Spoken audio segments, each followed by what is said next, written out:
저는 남들과 조금은 다른 환경에서 자랐어요. 어릴 때 잠깐 저의 환경이 너무 싫고 부끄러운 적이 있었는데 어느 순간 그게 왜? 라는 생각이 들면서 그런 상황을 피하지 않고 스스로 받아들였습니다. 어린 나이인데 어떻게 그런 생각을 했는지 지금 생각해도 어린 저였던 그때의 저를 칭찬해주고 싶네요. 저는 친구들에게 놀림을 많이 받았습니다. 학교를 가서 처음으로 동네 친구가 아닌 다른 친구들에게, 그것도 한두 명이 아닌 많은 아이들의 놀림은 어린 저로서는 감당하기 힘들었던 것 같습니다. 그래서 그땐 학교도 가기 싫었어요. 그리고 아버지는 당연히 너무 싫고 엄마까지 싫었었죠. 왜냐면 저희 아버지는 장애인이시거든요. 아버지는 어릴 적 열병을 앓으신 이후로 바이러스에 감염되어 소아마비에 걸리게 되었고 그로 인해서 제대로 걷지를 못하게 되셨다고 들었어요. 그런데 반면 엄마는 장애가 없는 비장애인이세요. 저는 엄마가 아빠의 어떤 점이 좋아서 그런 사랑을 했는지 궁금해하거나 이해하기에는 너무 어려서 그땐 그냥 어린 마음에 아픈 아빠랑 결혼했다는 것 때문에 엄마가 미웠어요.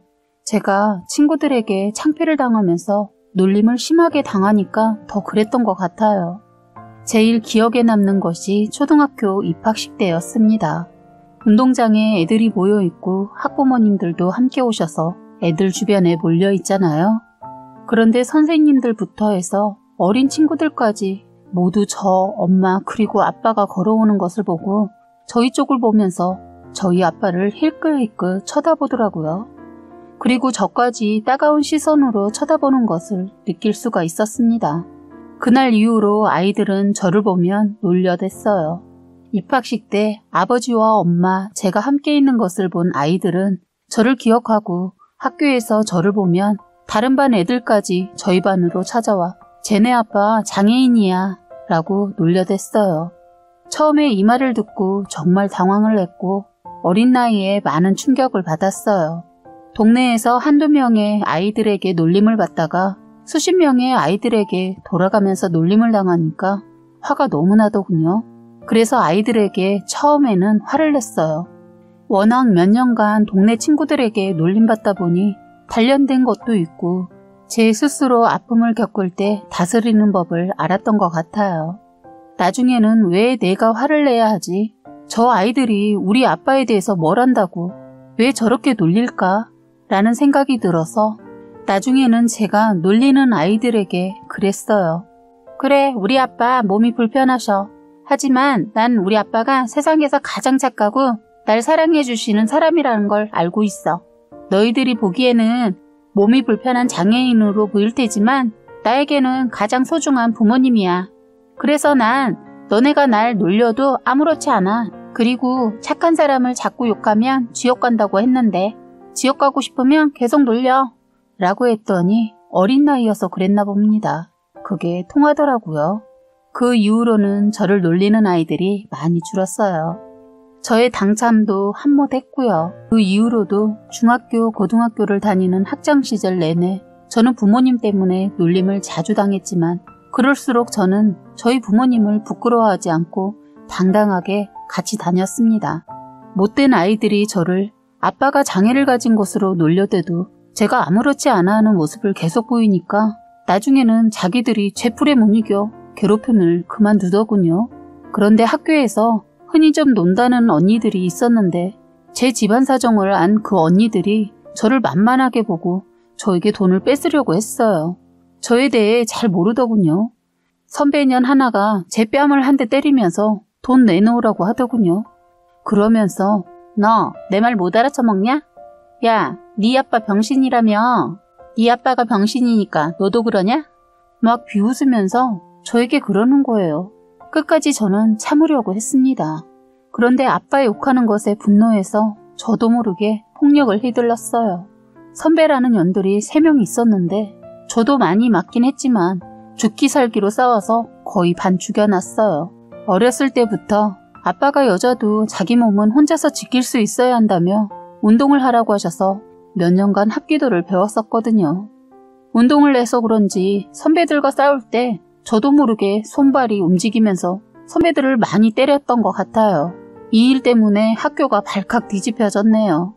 결국 저는 정학을 맞았지만 학교에서 저에 대한 소문이 돌고 돌아서 그 이후에는 저를 건드리는 사람이 전혀 없었어요. 정학이라는 딱지는 붙었지만 다행히도 졸업 때까지 어느 누구의 간섭도 괴롭힘도 당하지 않고 졸업을 했습니다. 제가 고등학교를 졸업하고 철이 들었을 때 부모님의 애절한 사랑 얘기를 듣게 되었어요. 아빠와 엄마가 연애를 시작하고 결혼까지 결심하게 된 계기가 참 감동적이더라고요. 엄마는 장애인분들이 모여 계시는 센터 같은 곳에서 일을 하셨다고 합니다. 그런데 엄마가 일을 하면서 본 장애를 가진 분들이 대체로 자신의 몸이 불편하다 보니 남들보다는 자기 자신만을 생각하는 성향이 있었다고 해요. 아무래도 자신의 몸이 불편하다 보니 내 몸 겨누기도 힘든데 타인에게 배려한다면서 살아갈 여력이 부족했을 것이기 때문에 그런 태도가 이해하고 넘어갔다고 합니다. 그런데 어느 날 평소와 같이 일을 하고 있는데 엄마 앞에서 자신의 몸이 불편한데도 불구하고 자기 앞에 있는 사람들에게 양보하고 오히려 다른 사람들을 배려해주는 아빠의 모습이 인상 깊었다고 합니다. 그래서인지 엄마도 모르게 자꾸 아빠가 눈길이 가게 되었다고 해요. 엄마는 몇 개월을 지켜보다 그냥 아빠에게 사귀자고 했다는 거예요. 그냥 그러고 싶었다네요. 엄마는 그런 분이세요. 이거다 싶으면 끝을 보시는 분이세요. 아빠 말에 의하면 자신은 누구보다 주제 파악을 잘하는 사람이라서 처음엔 엄마의 고백을 받고 장난하는 줄 알았대요. 그런데 엄마는 포기하지 않고 아빠가 받아줄 때까지 사랑 고백을 해서 아빠도 서서히 마음의 벽을 무너뜨렸다고 해요. 엄마는 이때다 싶어서 아빠보다 더 적극적으로 구애도 하고 프로포즈도 엄마가 했다네요. 아빠는 자신이 몸이 그러니까 엄마가 마음에 들어도 속으로만 좋아했는데 엄마의 고백을 받고 우셨다네요. 못난 자신을 사랑해줘서 고맙다고. 그런데 여기에서 끝이 아니고 산 넘어 산이라고. 산 하나 넘으니 또 부모님들의 허락이라는 엄청난 산이 또 하나 있었다네요. 그래서 결혼까지 또 순탄하진 않았다고 해요. 다들 말씀을 따로 안 해도 짐작하실 거예요. 외가에서도 처음엔 반대를 하셨는데 엄마의 설득과 아버지의 성품을 보시고 꽤 오랫동안 어렵게 허락을 받았다네요. 나중에 두 분이 알콩달콩 사시는 거 보시고 외할머니는 끝까지 반대 안 하길 잘했다고 하시더군요. 아버지는 결혼했어도 정말 열심히 사셨다고 들었어요. 몸은 불편해도 누군가에게 기대지 않고 뭐든지 혼자의 힘으로 일어서셨다고 합니다. 돈이 많지 않았던 두 분은 결혼하면서 엄마가 모아둔 돈과 아빠가 모아둔 돈을 합해서 아빠는 조그마한 트럭을 운전하시면서 붕어빵을 만들어 파시는 일을 시작하시고 엄마는 식당에서 서빙하는 일을 하셨다고 했어요. 엄마는 저를 가지면서 배가 부를 때까지만 일을 하시고 육아와 살림만 하다가 제가 3살 때쯤 저를 외가에 맡기고 다시 일을 하셨다고 하더군요. 엄마는 고깃집 식당 일을 하면서 자그마한 고깃집을 운영하시는 게 소원이셨는데 당장 먹고 살기 힘들었던 엄마는 식당은커녕 식당 일과 붕어빵을 팔아야 하는 신세였죠. 제가 학창시절 아빠의 기억은 몸이 불편하시지만 아버지는 늘 환하게 웃으시고 힘들어도 내색 한 번 안 하시는 정말 이 세상에서 가장 소중한 아빠셨어요. 늘 저에게 아버지께서는 항상 활짝 웃으시면서 이렇게 말씀하셨어요. 내가 몸은 이래도 못하는 게 없는 사람이야. 내가 우리 딸 어떻게 해서든 대학교든 대학원이든 하고 싶은 거 다 해줄 테니까 우리 딸은 열심히 공부만 해줘. 아빠는 그게 소원이고 또 네가 이 세상에서 가장 소중해. 라고 항상 말씀을 해주셨어요. 아빠는 붕어빵 장사를 하셨기에 저는 학교가 끝나고 나면 아빠가 있는 곳으로 가서 붕어빵을 같이 만들고 팔면서 엄마의 일이 끝날 때까지 기다렸었어요. 오히려 저는 이런 부모님이 있어서 많은 경험을 할 수 있었던 것 같아요. 원래 경험이라는 게 세상을 살아가면서 돈 주고도 살 수 없는 귀한 재산이라고 하잖아요. 그래서인지 저는 학창시절 경험으로 웬만한 눈칫밥에도 씩씩하게 잘 견뎌내는 편이었어요. 아버지는 제가 고등학교를 졸업하고 대학교를 가길 원하셨어요. 아버지께서는 계속 공부하기를 원하셨지만 집안 사정도 넉넉지 않기도 하고, 하지만 제가 원한 것은 졸업 후 바로 돈을 벌고 싶었기에 고등학교를 졸업하자마자 사회생활을 시작했어요. 고등학교를 졸업하고 사회생활을 하다 보니 부모님이 장애를 가졌는지보다 제가 얼마나 일을 잘하는지가 더 중요하더군요. 물론 부모님의 직업을 따지시는 분들도 간혹 있었지만 말이에요. 제가 취직을 하고 3년 정도가 지나 조금 안정된 후에는 아버지와 어머니에게 여태까지 힘들게 일도 하셨고 아빠는 몸도 불편하시니까 이제 제가 돈을 벌어오니 이제 두 분 다 조금이라도 쉬시라고 했습니다. 두 분 저를 이렇게 잘 키워주셔서 정말 감사해요. 앞으로 제가 엄마 아빠 호강 시켜드릴 테니까 이제 일 그만두셨으면 해요. 라고 했어요. 그런데 부모님들은 제 말을 들어주시지 않았어요. 저를 키워오시면서 계속 일만 해오시고 제대로 쉬어본 적이 없으시던 두 분은 그럴 필요 없다고 저를 말리고 말렸지만 저는 조금이라도 엄마와 아빠가 잠깐 쉬셨으면 하는 바람이 있어서 저 또한 고집을 굽히지 않았습니다. 결국 오랜 시간 제 승리로 아빠의 붕어빵 장사와 엄마의 식당 주방 이모 일을 잠깐 그만두시고 집에서 쉬시게 되었습니다. 아버지는 집에서 쉬시면서 예전에 모아뒀던 돈으로 주식을 하셨어요. 큰 지식 없이 시작한 주식이었지만 한동안 이곳저곳 정보를 캐묻고 주식에 올인한 아버지께서는 그런데 그 주식이 거짓말처럼 대박이 난 겁니다. 저는 주식의 주자도 모를 정도로 주식은 전혀 상식도 없고 그 내용에 대해서 자세히는 모르겠지만 2010년 초반에 설립된 벤처기업이었고 10배가량 껑충 뛰었다고 하더라고요. 아빠가 조금씩 모아뒀던 돈에 몇십 배가 넘게 벌어들이게 되었고 힘들었던 저희 집안 사정에 빚이 들어오게 되었습니다. 그 돈을 처음 쓴 곳은 부모님의 평생 소원이셨던 조그마한 고깃집을 차리는 것이었습니다. 식당 계약을 완료한 그날 아버지는 평생 당신과 수경이를 힘들게만 살게 할까 두려웠는데 이런 축복이 내려지다니 나는 신에게 너무 감사하다. 여보, 수경아, 우리 이제 정말 행복하게 살자꾸나 라고 하시며 엄마와 저를 꼭 안아주시더라고요. 그렇게 저는 회사가 끝나고 나면 늦게까지 운영하는 부모님의 고깃집에 가서 도와드리는 일상이 반복되었어요. 몸은 고되고 힘들었지만 그저 우리 가족의 소원이었던 식당을 차려 함께 일을 한다는 자체가 행복했었던 것 같아요. 그런 삶이 4년 정도 반복되던 중 저는 저희 회사 거래처 직원이었던 현재의 남편과 만나게 되었습니다. 첫 만남에는 별다른 임팩트가 없었기에 그냥 수많은 거래처 직원들 중 하나일 뿐이었어요. 그런데 나중에 알게 된 남편이 그러더군요. 남편은 저를 본 순간부터 저희 뒤에서 후광이 비춰졌다고 그냥 이 사람이 좋아질 것 같다는 막연한 생각이 들었대요. 그런데 우연인지 필연인지 남편이 저희 집과 가까운 곳에서 살고 있어서 회사 일로 만나지 않더라도 가끔씩 동네 길거리에서 마주치는 일이 자주 있게 되었어요. 저는 나중에 남편한테 한번 물어본 적이 있었어요. 혹시 길 가다 나 만나려고 일부러 자꾸 밖으로 싸돌아다닌 거 아니야? 하고 장난스럽게 물었더니 남편이 그러더군요.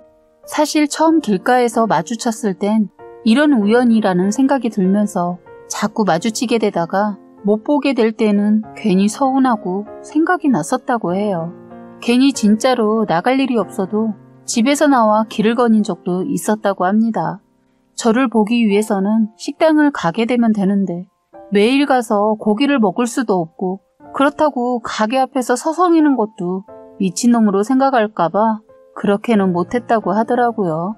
그러니까 남편도 저에게 이상한 끌림을 느꼈던 거죠. 저도 그래요. 자꾸 만나게 되다 보니까 계속 보다 보면 정이 든다고 길 가다 만났는데 어느 순간은 괜히 반갑더라고요. 제가 먼저 아는 체를 하려고 하는데 저에게 먼저 인사를 하더군요. 그땐 저도 안면이 있어서 살짝 눈인사 정도만 나누게 되었어요.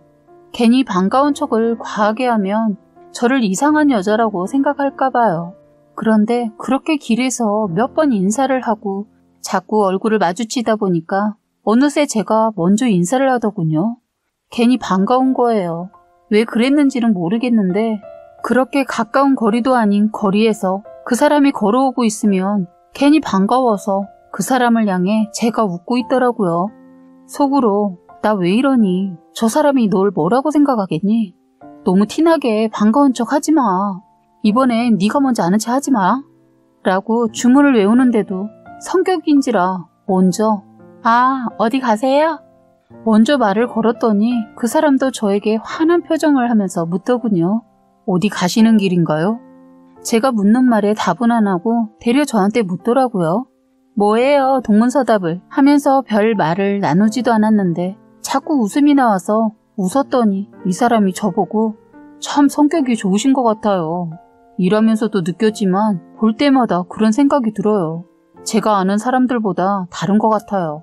그리고 이런 말을 해도 되는지 모르겠지만 착하신 것 같아요. 이렇게 말해주더군요. 저희는 길 가다 이런 대화를 나눴네요. 너무 신기하죠? 그런데 참 남편이 그러더군요. 제가 먼저 아는 체를 해줘서 너무 고마웠다고.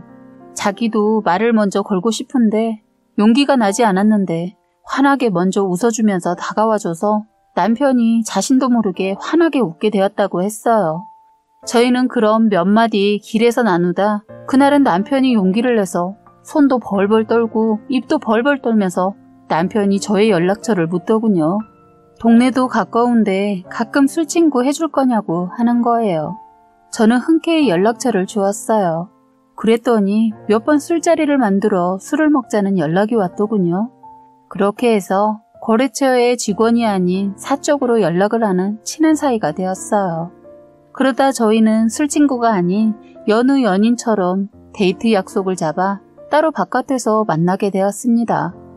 그런데 이 사람 정말 저랑 코드가 너무 잘 맞는 사람이더군요. 그래서 그때 이후로 저희는 여러 번의 데이트를 하고 진지한 사이로 발전하게 되었습니다. 쉬는 날엔 부모님 가게 도와드리고 짬짬이 바쁘지만 짬짬이 시간 내서 연애를 했어요. 부모님들도 제가 연애하는 것을 알고 무척이나 좋아하셨어요. 만남을 할수록 이 사람이라는 확신이 들자 저희 부모님께 소개를 해드렸는데 이 사람의 인성을 보고 엄청 좋아라 하셨어요. 부모님을 보고 난 이후부터는 밖에서 데이트하는 것보다 가게에서 데이트도 하면서 부모님 일도 도와주는 일이 많아졌어요.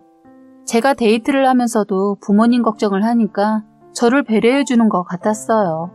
부모님은 그러지 말라고 하셨는데 자기가 좋아서 하는 일이라고 하면서 자기 일처럼 해줬어요.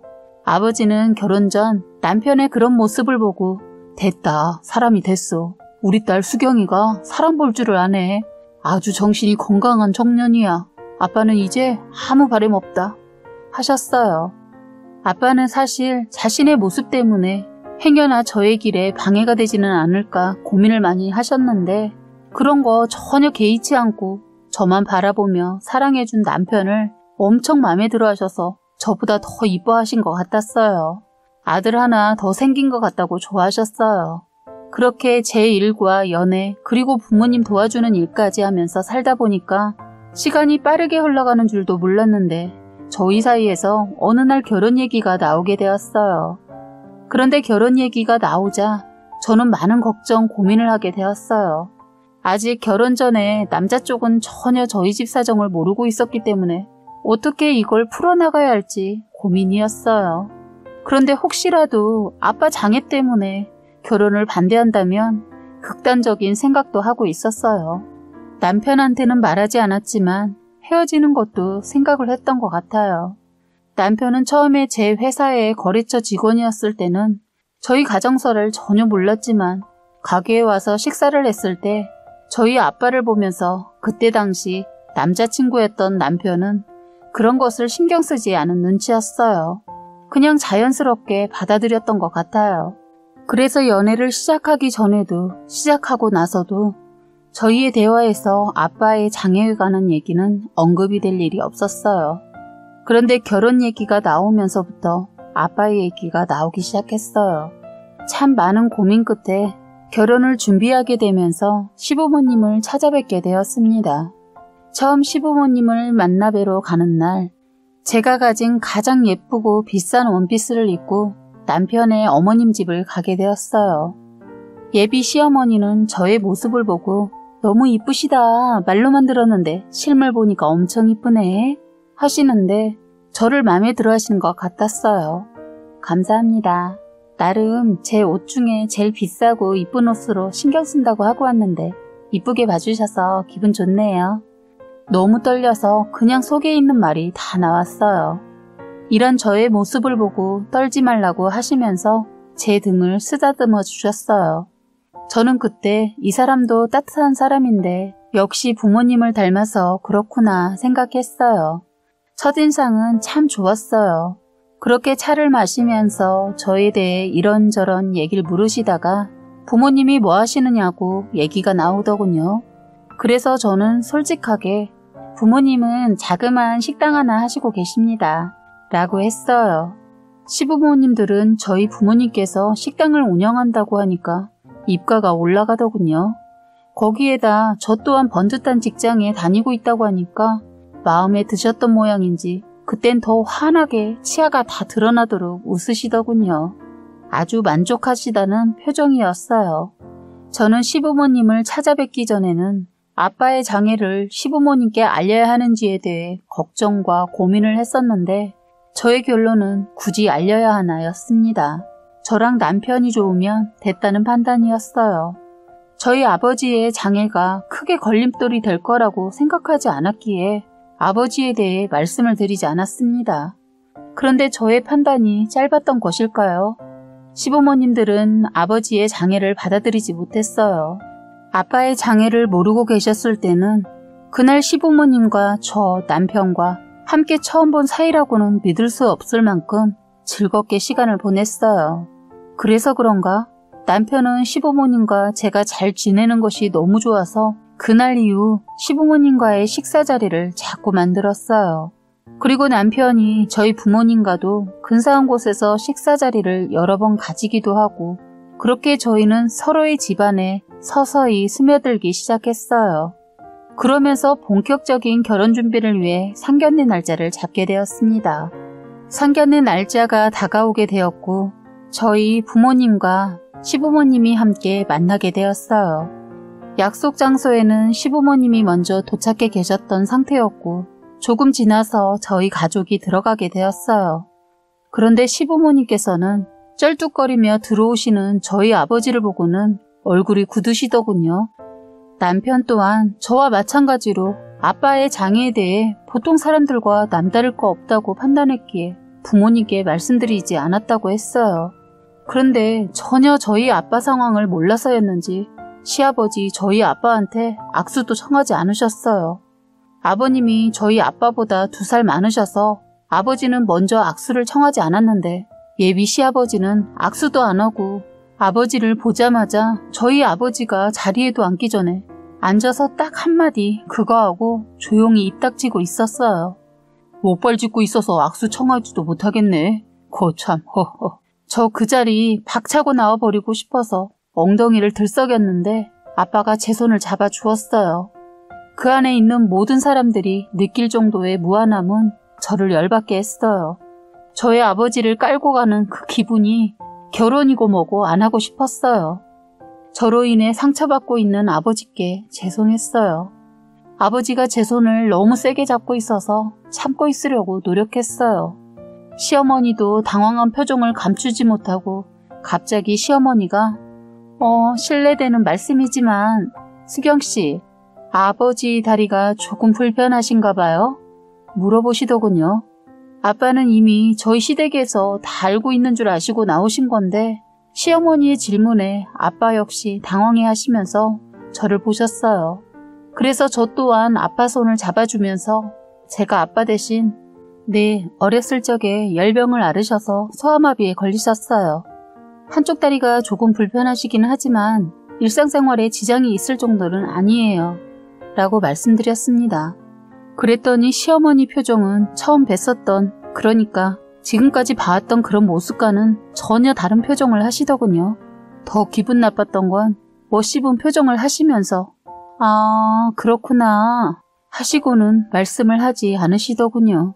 시어머니는 기분이 좋지 않다는 티를 내셔서 저희 식사 자리의 분위기가 차가워지기 시작했습니다.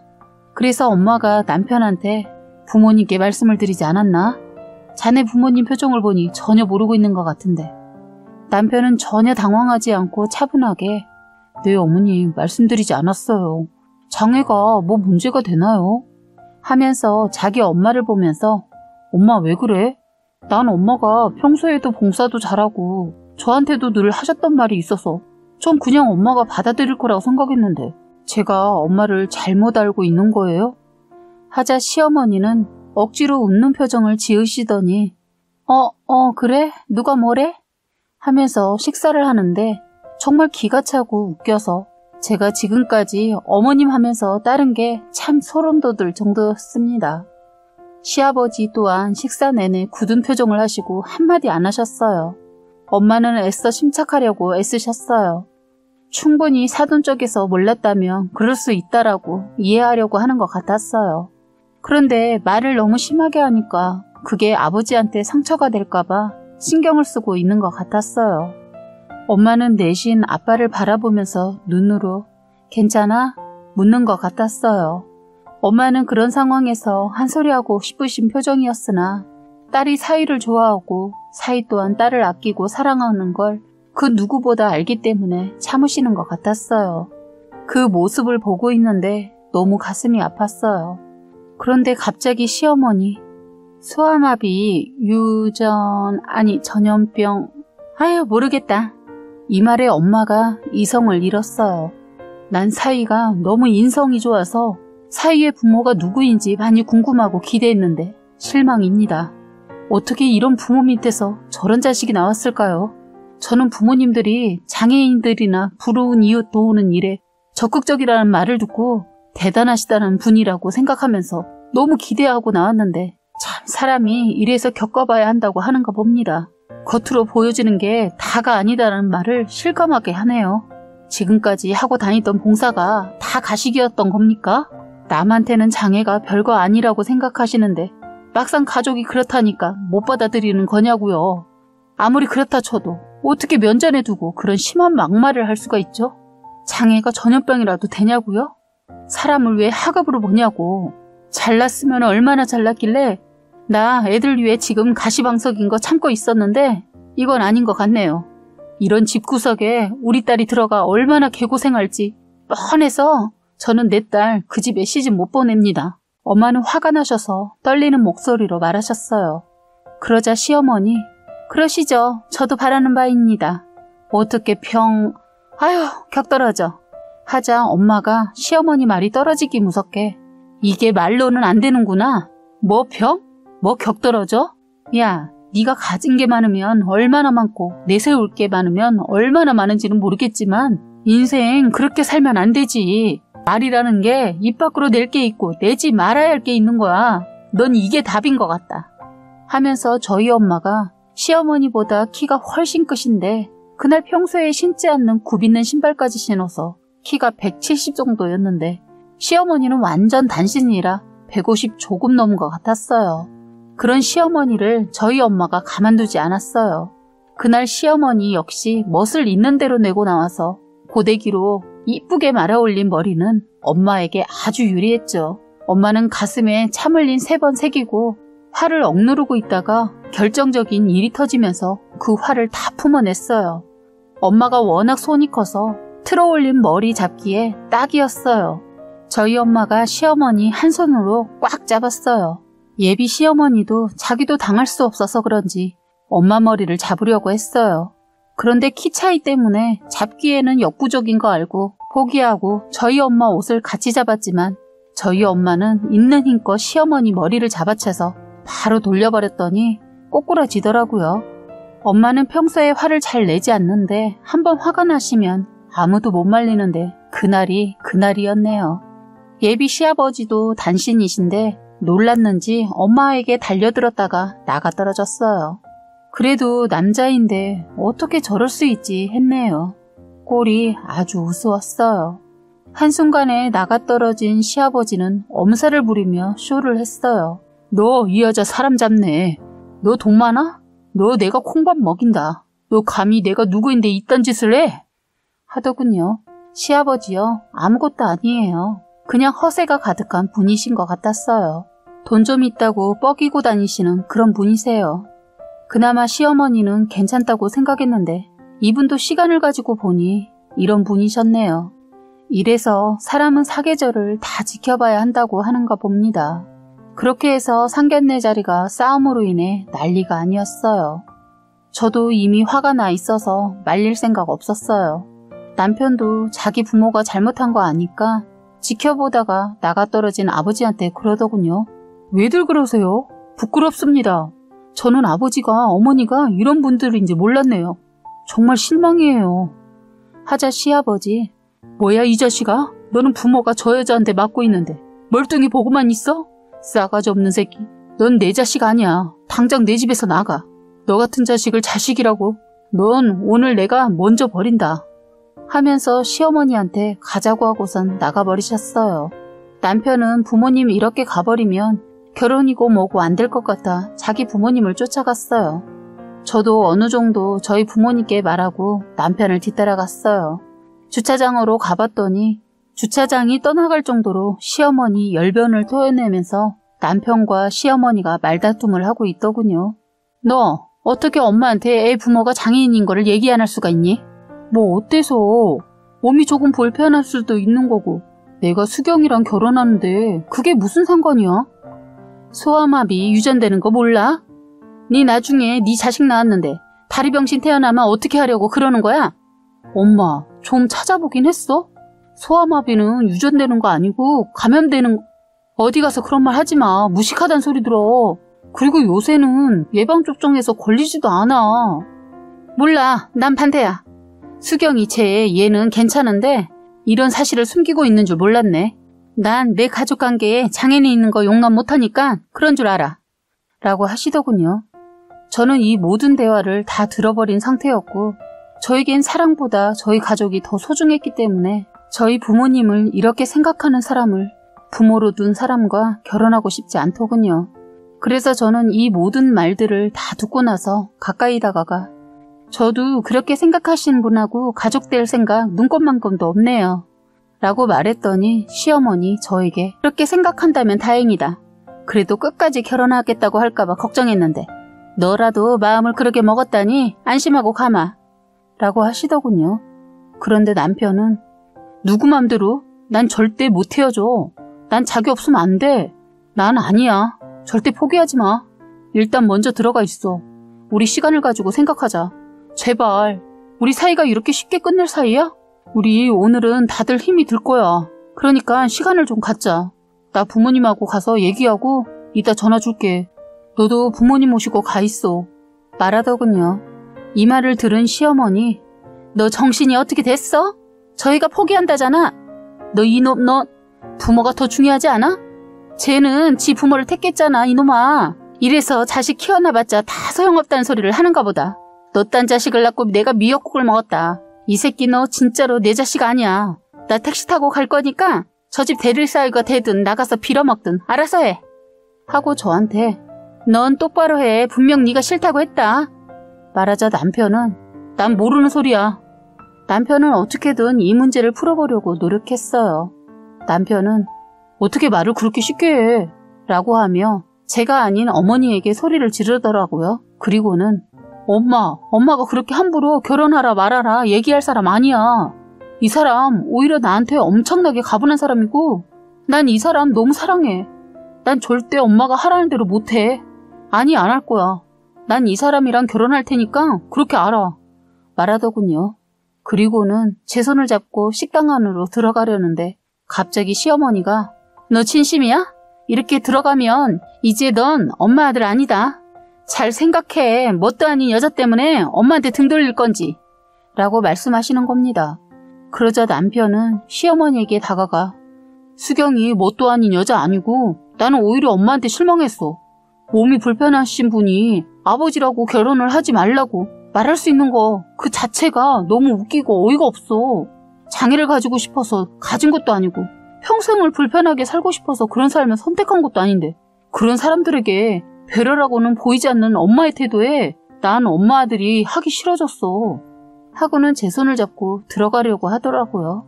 저희 앞에서는 헛웃음을 치는 시어머니의 모습이 보였고 들어가기 전 저도 한마디 해야겠더라고요. 어머니, 저희는 장애를 가지지 않은 비장애인일 뿐이에요. 어떠한 모든 사람도 언제든지 뜻하지 않게 장애를 가질 가능성이 있고 그래서 일반인들을 정상인이 아닌 비장애인이라고 얘기하는 거라는 거 명심해 주셨으면 좋겠네요. 그리고 저희 아빠, 어머님이 그렇게 함부로 얘기하실 분 아닙니다. 몸은 불편하셔도 저희 가족을 위해 평생을 노력하시고 살아오신 분이세요. 그 노력을 장애를 가졌다는 단 한 가지의 이유만으로 뭉개뜨리지 말아주셨으면 좋겠습니다. 말했습니다. 그 뒤 저는 뒤돌아서 식당으로 들어갔어요. 남편도 뒤따라 들어오더군요. 더 이상 이 자리를 이어갈 수 없을 것 같다는 판단에 안 가겠다는 남편을 보냈습니다. 그리고 그 다음날 남편에게서 전화가 왔길래 받았더니 저희 집 앞이라고 하더라고요. 그래서 저는 옷을 챙겨 입고 남편이 있는 곳으로 나갔어요. 제 앞에서 얘기를 하기 시작하더군요. 수경아, 우리 엄마가 한 얘기 너무 미안해. 많이 상처가 됐을 거라고 생각해. 하지만 내가 널 사랑하는 마음은 변하지 않았고 그걸 알아줬으면 좋겠어. 알아, 너가 나 사랑하는 거. 그렇지만 난 우리 부모님을 그렇게 생각하는 사람과 가족관계를 맺고 싶은 마음은 단 하나도 없어. 너가 알아서 판단하고 생각해서 나한테 다시 찾아와 줬으면 좋겠어. 라고 말하고는 저는 먼저 집으로 들어가 버렸어요. 그리고 일주일 정도가 지나고 저희 집 초인종이 울렸습니다. 문을 열어보니 그 앞에는 남편이 있었고 저의 앞에서 고개를 푹 숙이고 있더라고요. 그리고는 저에게 자신의 생각을 말해주기 시작했어요. 나는 너의 확실하고 명랑한 모습이 좋았어. 첫 데이트 날 내 옆에서 영화를 보던 네 옆모습도, 세 번째 데이트 날 내 손을 먼저 잡아주던 너의 따뜻한 손도, 항상 나에게 사랑한다고 말해주던 너의 모습까지 단 한순간도 너를 사랑하지 않았던 적이 없었던 것 같아. 우리 엄마가 한 말까지 내가 다 갚으면서 살게. 나랑 결혼해 줄래? 라고 하면서 제 앞에 무릎을 꿇더라고요. 솔직히 눈물이 나올 것만 같았지만 제가 여기서 확실하게 하지 않는다면 어영부영 넘어갈 것 같다는 생각이 들더군요. 나도 널 사랑하지 않았던 순간이 없었어. 하지만 내가 저번에 말했듯이 나의 부모님을 무시하는 사람과 가족이 되고 싶지 않아. 너는 나에게 오는 대신 너의 부모님과 생길 모든 갈등을 책임질 수 있어? 아무리 그래도 나는 남이고 너의 부모님은 가족이잖아. 책임질 수 있어. 나 일주일 동안 많이 생각해봤고 부모님이랑도 얘기해봤어. 내가 엄마의 생각을 돌려놓기까지 오랜 시간이 걸릴 수 있겠지만 그때가 올 때까지 내 최선을 다해서 너를 지키고 장인 어른과 장모님까지도 내가 지켜나갈게. 라고 하더군요. 그런데 남편은 끝내 시부모님을 설득하지 못했고 부모님 집에서 나와버렸어요. 결국 아버지는 그런 남편을 뿌리치지 못하고 가게에서 생활하게 했어요. 원래는 집으로 데려가려고 했는데 남편이 저에게 정식으로 승낙을 받으면 집으로 가겠다고 하더군요. 저는 일주일이라는 시간 동안 정말 많은 생각을 했던 것 같아요.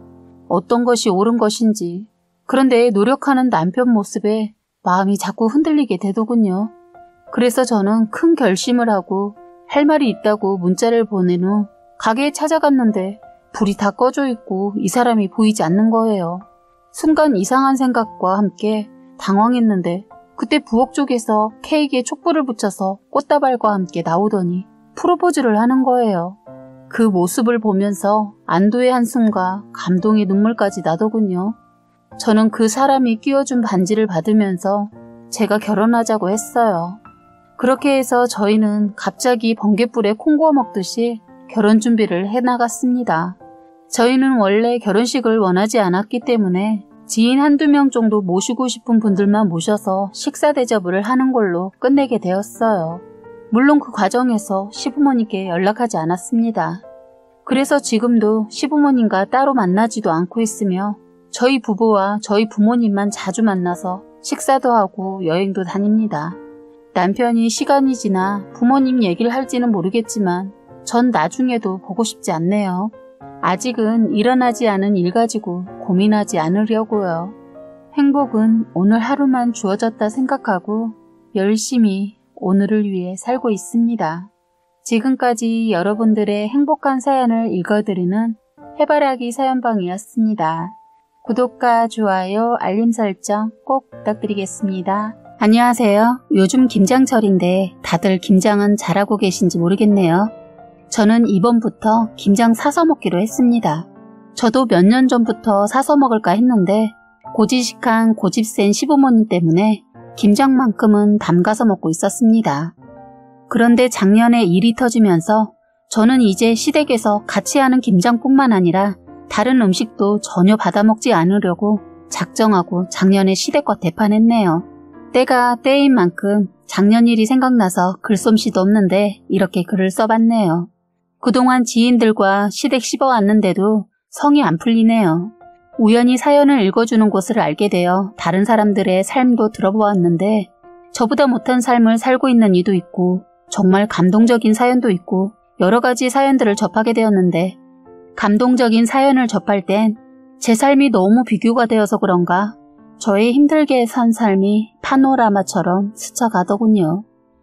그동안 잘 살아왔는지도 돌이켜보게 되고 앞으로 어떻게 살아야 할지도 돌이켜보는 시간을 갖게 만들어주는 사연들도 많았어요. 다들 정답은 있는데 시댁에서 빠져나오지 못하는 이들이 많더라고요. 저 또한 신혼 때는 하라는 대로 시키면 군소리 안 하고 네네 했는데 차츰 시간이 갈수록 시댁이란 족속들한테 실망이 되더군요. 왜 며느리를 딸처럼 대해주지 않고 종으로 생각하는지 모르겠어요.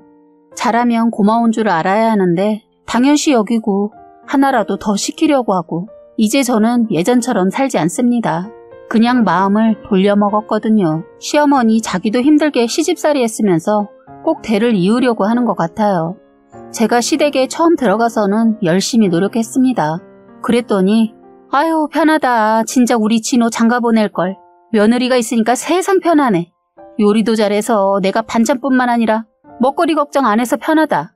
아주 먹는 것 때문에 날마다 스트레스였는데 남들은 며느리 흉보기 바쁜데 엄마는 나가면 우리 며느리 자랑만 한다. 이러더군요. 저는 결혼하기 전 저 나름대로 잘 살아보고 싶어서 한식도 배우고 양식, 중식, 다양한 요리를 배워놨어요. 이렇게 배워둔 것이 고생길이 될 줄은 몰랐네요. 남편을 많이 사랑해서 맛있는 거 많이 해주고 싶었고 무엇보다 할 줄 아는 게 뭐가 있냐는 말 듣기 싫어서 배울 수 있는 것은 시간을 쪼개가며 신부 수업을 톡톡히 했어요. 제가 자존심이 강한 편이라 남에게 싫은 소리 듣는 거 싫어하거든요. 그리고 끈기도 있어서 뭐 하나 시작하면 끝장을 보는 성격이라 악을 쓰고 다 배웠네요. 그 외에도 재봉이며 심지어 미용도 자격증이 있었어요. 사람이 할 줄 아는 게 너무 많아도 고생길이더군요. 저는 정말 나름 많은 계획하고 한 것인데 저는 그런 걸 잘한다는 이유로 완전 제 시간을 가질 수가 없었어요. 저는 좋은 일하고 욕을 먹어보긴 처음이었습니다. 시댁은 뭐래도 당연시 여기고 칭찬받기 힘든 곳이라는 걸 나중에 깨닫고 일체 시어머니와 시누이한테 아무것도 하지 않기로 했어요. 시누이라는 거 하나 있는데 자기가 공주인 줄 알아요. 이게 걸핏하면 저를 뭘로 생각하는지 지 잔심부름을 시키는 일이 종종 있었어요.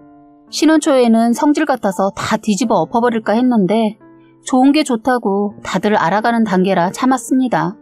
그리고 서로 잘 보이기 위한 노력도 필요할 것 같아 참았는데 저만 시댁 식구들에게 잘 보이려고 했던가 봐요.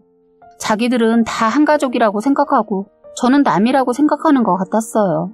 저는 가족이 되기 위해 노력했는데 말입니다. 밥 먹고 나면 그 다음은 왜 모든 것이 며느리 몫인지 모르겠어요. 다들 경험해 보셨죠? 밥 해준 것도 모자라 설거지에 후식에 왜 남자와 시누이와 시부모는 밥 먹고 나면 손발이 없어지는지 모르겠어요. 하나에서 10가지 시켜 먹으려고 하는 저희 시댁 사람들의 얘기를 하자면 아니 밥 먹고 나서 후식 먹는데 왜 그걸 꼭 며느리가 해야 하죠? 딸은 아껴뒀다 뭐 하시고 아들은 또 왜 그리 아끼시는지 이 집에 시집 와서 제가 제일 많이 보고 듣는 말은 얘가 할 거야 내버려 둬라 였습니다. 저는 한다고 하지도 않았는데 말입니다. 신혼 때는 낯설고 어렵고 불편해서 시키는 대로 한 달 했는데 자꾸 시간이 갈수록 제가 그 집의 가정부 같은 기분이 들어서 이대로 있으면 안 되겠다는 생각이 들어서 들이받기 시작했어요. 시어머니가 자꾸 자기 새끼들만 챙기는 것과 신랑이 저한테 미안해서 부엌에 얼쩡거리면 너는 무슨 사내놈이 부엌에 얼씬거리고 그래. 부엌에 남자가 오는 거 아니야. 방에 들어가 있어. 라고 이런 식으로 말하며 자기 아들한테 정신사나워서 제가 힘들다며 안 도와주는 것이 도와주는 것이라고 하면서 나가라고 하면서 신랑을 부엌에서 얼씬도 못하게 하시는 시어머니였어요. 결혼 전엔 제 주변의 친구들이나 언니들 결혼 생활 얘기를 들어보면 행복하다고 말하는 사람들이 없어서 사실 결혼을 앞둔 저로서 이해하기 어려웠어요. 그 사람들 얘기를 들으면서 느낀 것은 아유 징하다. 어떻게 저런 것들이 시어머니고 시누이냐 하면서 나는 당하지 말아야지. 시댁은 그냥 최대한 거리를 두고 살아야겠다 했습니다. 그런데 살아보니 저도 모르게 그런 상황이 되다 보니 그런 황당한 일들을 겪게 되더군요. 결혼 생활에서 며느리가 당하고 사는 거 미련해서 당하는 거 아닙니다. 참는 거죠. 그런데 저는 참지 않았어요. 어차피 계속 살 거면 부딪혀서 깨지더라도 끝장을 보자는 마음으로 들이박은 거죠. 이건 사사건건 무방비 상태에서 자꾸 당하게 되니까 열이 받고 참으면 병신 취급을 하는 것 같아서 저라는 사람이 어떻게 건드리면 문다는 걸 보여줬습니다. 저희 친정엄마는 제가 시댁에서 잠깐 살게 될 것 같다고 했을 때 저를 전혀 걱정하지 않으셨어요. 장녀로서 워낙 잘해왔고 동생들도 잘 챙기는 딸이라서 믿으셨습니다. 저도 시댁을 내 가족이라 생각하고 같이 있는 동안은 열심히 살아보려고 했는데 신혼 초에 저를 잡겠다고 시누이 이것이 저에게 한 방 먹인 것이 있어서 무방비 상태에서 당할 뻔했는데 저는 당하지 않고 할 말 다 했어요.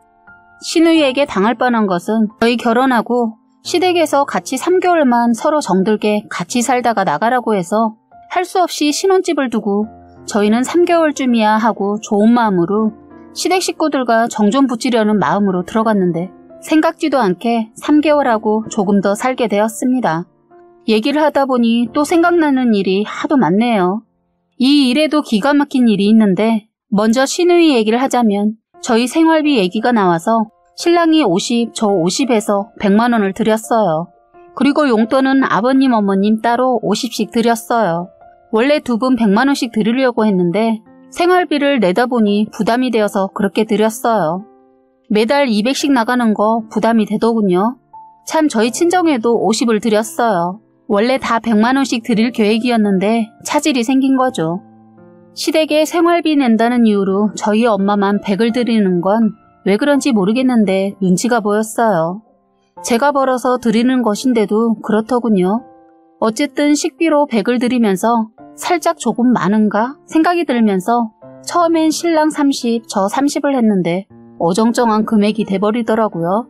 딱 잘라 50만 드릴까도 생각하다가 3개월이니까 큰 맘 썼죠. 그런데 시누이 이것이 부모님 용돈 드리는 것과 식비에 대해 걸고 넘어지더군요. 부모님 용돈을 각각 너무 적게 드린다는 거예요. 어이가 없어서 시부모님들 처음엔 200을 한 번에 식비 계산한 금액이라고 드릴 때 좋아하셨는데 시누이 말 듣고는 서운하다는 표정을 짓는데 참 사람들이 욕심이 과하구나 싶었어요. 시누이 자기 친구들은 시부모님한테 아예 카드 드리고 사고 싶은 거 마음껏 쓰시라고 한다는 거예요. 그 말을 하는데 기가 막혔어요. 솔직히 카드 드릴까도 생각 안 한 건 아니지만 오히려 부모님이 매달 저한테 눈치 보이지 않을까 싶은 생각도 들었어요. 괜히 쓰기도 불편해 하실 것 같았거든요. 그냥 매달 똑같은 돈 드리는 게 부모님도 쓰는 재미, 모으는 재미 둘 다 잡으실 것 같아 그렇게 했는데 시누이 말에 시어머니 표정이 좋지 않았어요. 그래서 제가 물었죠. 어머님, 차라리 적은 돈이라도 카드보단 나으실 거예요. 카드 받으면 매달 50만 원씩 먹고 사고 하실 거예요? 아니잖아요. 어떤 달은 쓰고 어떤 달은 낭비가 안 될 때도 있잖아요. 만약 카드 쓰시면 제가 내니까 어머님 안 쓰신 날엔 저는 좋겠죠. 하지만 어머님이 현금으로 받으시면 안 쓰고 그 돈이 쌓이잖아요. 지금은 50이지만 3개월 후엔 저희 나가면 100씩 드릴 거예요. 생각지도 않은 식비 계산하다 보니 그렇게밖에 못 드려요. 그리고 저희도 모아야 집도 사죠. 하니까 아버님이 그래, 아유 우리 며느리 똑똑하다, 현명해. 난 좋다. 아버지 시골에 있을 땐 은행으로 입금해 줄 거지? 그럼요, 걱정하지 마세요. 저희 아버님은 경기도 쪽에 밭을 사셔서 노후는 농사를 지으면서 혼자 사시고 계시는데 주말이나 한 달에 서너 번씩 서울로 올라오셔요. 그래서 가족 행사나 아버님 기분에 따라 올라오시면 그때 만날 수 있어요. 저희가 결혼을 추수 끝나고 해서 그땐 아버님이 거의 집에 계셨는데 한 달도 못 되어서 답답하시다고 시골 가시더라고요. 어쨌든 아버님은 신이 나셨는데 어머님은 50이 마음에 안 들었는지 꿍하시더군요. 그러면서 한다는 소리가 헐, 이걸 가지고 누구한테 자랑을 하냐? 다들 100은 넘게 받던데 하시는데 순간 너무 서운했어요. 저에게 따로 100 넘게 받고 싶었던가 봐요. 며느리 돈은 그냥 하늘에서 뚝 하고 떨어지는 줄 알더라고요. 아주 거지 근성도 아니고 거저 먹으려고 하는데 어머님이 그렇게 나오니까 그 50도 드리기 싫었어요. 저도 심통이 나서 시누이를 건드렸어요. 아가씨, 생활비 얼마나 내고 있길래 저보고 조금 낸다고 하는 거죠? 저의 질문에 다들 조용해졌어요. 그런데 시누이 한다는 소리가 내가 왜 생활비를 내요? 우리 집인데. 언니도 웃긴다. 언니는 시집 오기 전에 생활비 냈어요? 그럼요. 당연한 거 아니에요? 부모가 다 큰 자식을 언제까지 먹여 살려요? 성인 때까지만 키워줬으면 이젠 스스로 살아야죠. 더군다나 이렇게 부모님 집에 얹혀 살면서 생활비도 안 낸다는 게 말이 돼요? 하자 다시 조용해졌어요. 시어머니 딸이 말도 못하고 저에게 말로 줬다가 대로받는 걸 보고 감싸돌더군요. 아유, 내가 내지 말라고 했어. 자식인데 돈 받기 뭐해서. 그럼 저희 신랑도 자식이니까 안 내도 되는 거네요. 저는 남이라 내야 하나요? 하니까 시어머니 말을 얼버무리면서 얘, 너 왜 이렇게 어른한테 꼬치꼬치 따지고 드니? 그래, 내 아들도 안 내고 지내다 이제 낸다. 이제 새 식구도 생겼는데 내면 안 되니? 어머니 논리는 뭐예요? 하자 아무 말도 못하더군요. 알았다. 그럼 다들 내지 마. 성질내고 방으로 들어가 버리더군요. 시아버지가 저를 보고 엄지를 들어 올리시더니 아들, 딸한테 야, 네 엄마를 이기는 사람이 들어왔다. 와, 우리 이제 좀 편해지려나? 하시더군요. 그런데 시누이 아버님을 향해 아빠 누구 편이야? 하고 쌩 하고 방으로 들어가 버리더군요. 그래서 저희도 어느 정도 치우고 그냥 방으로 들어갔어요. 그런 다음 신랑한테 아가씨 부모님 용돈은 드리냐고 물어봤어요. 그런데 용돈은커녕 사치만 겁나 부린다고 하더군요. 저도 이제는 가만히 있으면 안 되겠다 싶었어요. 다음날 시어머니의 안색이 좋지 않더군요. 시어머니 제가 방으로 찾아와서 사과할 줄 알았나 봐요. 사과하지 않아서 그런지 살얼음판이더군요. 저는 아무렇지 않게 인사하고 방긋방긋 웃으며 시누이보다 일찍 밥 먹은 후 시누이한테 아가씨 오늘 쉬는 날이죠? 밥 먹고 설거지랑 빨래도 하고 청소 좀 하세요. 어머님 오늘 모임 가신다고 하셨어요. 하자 시누이 짜증을 내면서 저 오늘 약속 있어요. 그리고 집안일을 왜 내가 해요? 하더군요. 아가씨 생활비도 안 내면서 그 정도는 해야 하는 거 아니세요? 아니면 부모님들 용돈이라도 드려요. 했더니 그땐 아무 말 안 하고 하겠다고 하더군요. 저도 솔직히 시누이 건드릴 생각 없는데 저를 먼저 건드려서 저도 가만히 있지 않는 거였어요. 한번 시누이랑 부딪히니까 자꾸 거슬리더군요. 어머니께서 처음엔 살림 가르쳐 주신다고 하면서 같이 이것저것 하시더니 시간이 갈수록 살림에서 손을 하나하나 놓으시는 거예요. 그러면서 자기 딸은 아무것도 시키지 않으면서 말이에요. 그날 저랑 아가씨가 일하고 늦게 오게 되어 둘이 밥을 먹게 되었어요. 이곳이 밥을 먹고 난 후 먹은 걸 싱크대에 담가두는 것은 고사하고 그냥 지붕만 그 자리에서 쏙 빠져나가 자기 방으로 들어가 버리는 겁니다. 순간 열이 확 올라서 제가 아가씨 불렀어요. 아가씨, 내가 설거지할까 아니면 반찬 정리할까? 했더니 가지고 있던 핸드폰을 침대에 확 내리치더니 아씨, 그게 얼마나 된다고 그냥 혼자 하지 이러더군요. 기가 막혀서 제가 그랬어요. 그래요? 그럼 얼마 안 되니까 아가씨가 하세요. 저 내일 새벽에 나가봐야 해서 바빠서요. 부탁해요. 하고 저는 제 방으로 가고 있는데 TV를 보고 있던 시어머니가 한 소리 하더군요. 그냥 네가 해도 되겠구만. 그 얼마나 된다고 설거지를 시키고 그래? 결혼하면 다 하는 거. 하는 겁니다. 이런 일이 한두 번이 아니어서 저도 참다. 이제는 이대로 두면 안 되겠다 싶어서 시누이가 하는 대로 해줬더니 그러더군요. 그래서 시어머니한테 한마디 했습니다. 어머니, 그래서 제가 아가씨한테 부탁한 거예요. 어머니 말대로 얼마 안 돼서요. 그러니까 신경 쓰지 마세요. 하고 그냥 방으로 들어가 버렸어요. 그랬더니 잠시 후 시누이가 방에서 나왔는지 이것이 있는 짜증을 내면서 그릇을 팍팍 던지는지 소리가 요란했어요.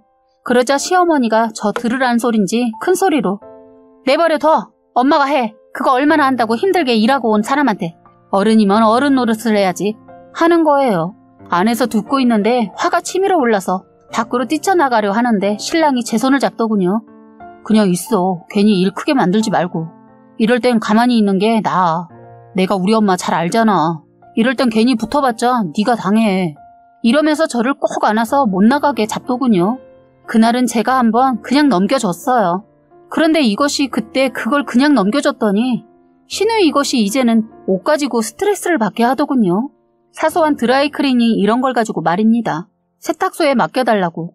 자기가 가지고 출근했다가 퇴근길에 맡기면 될 것을 꼭 저한테 시키더군요.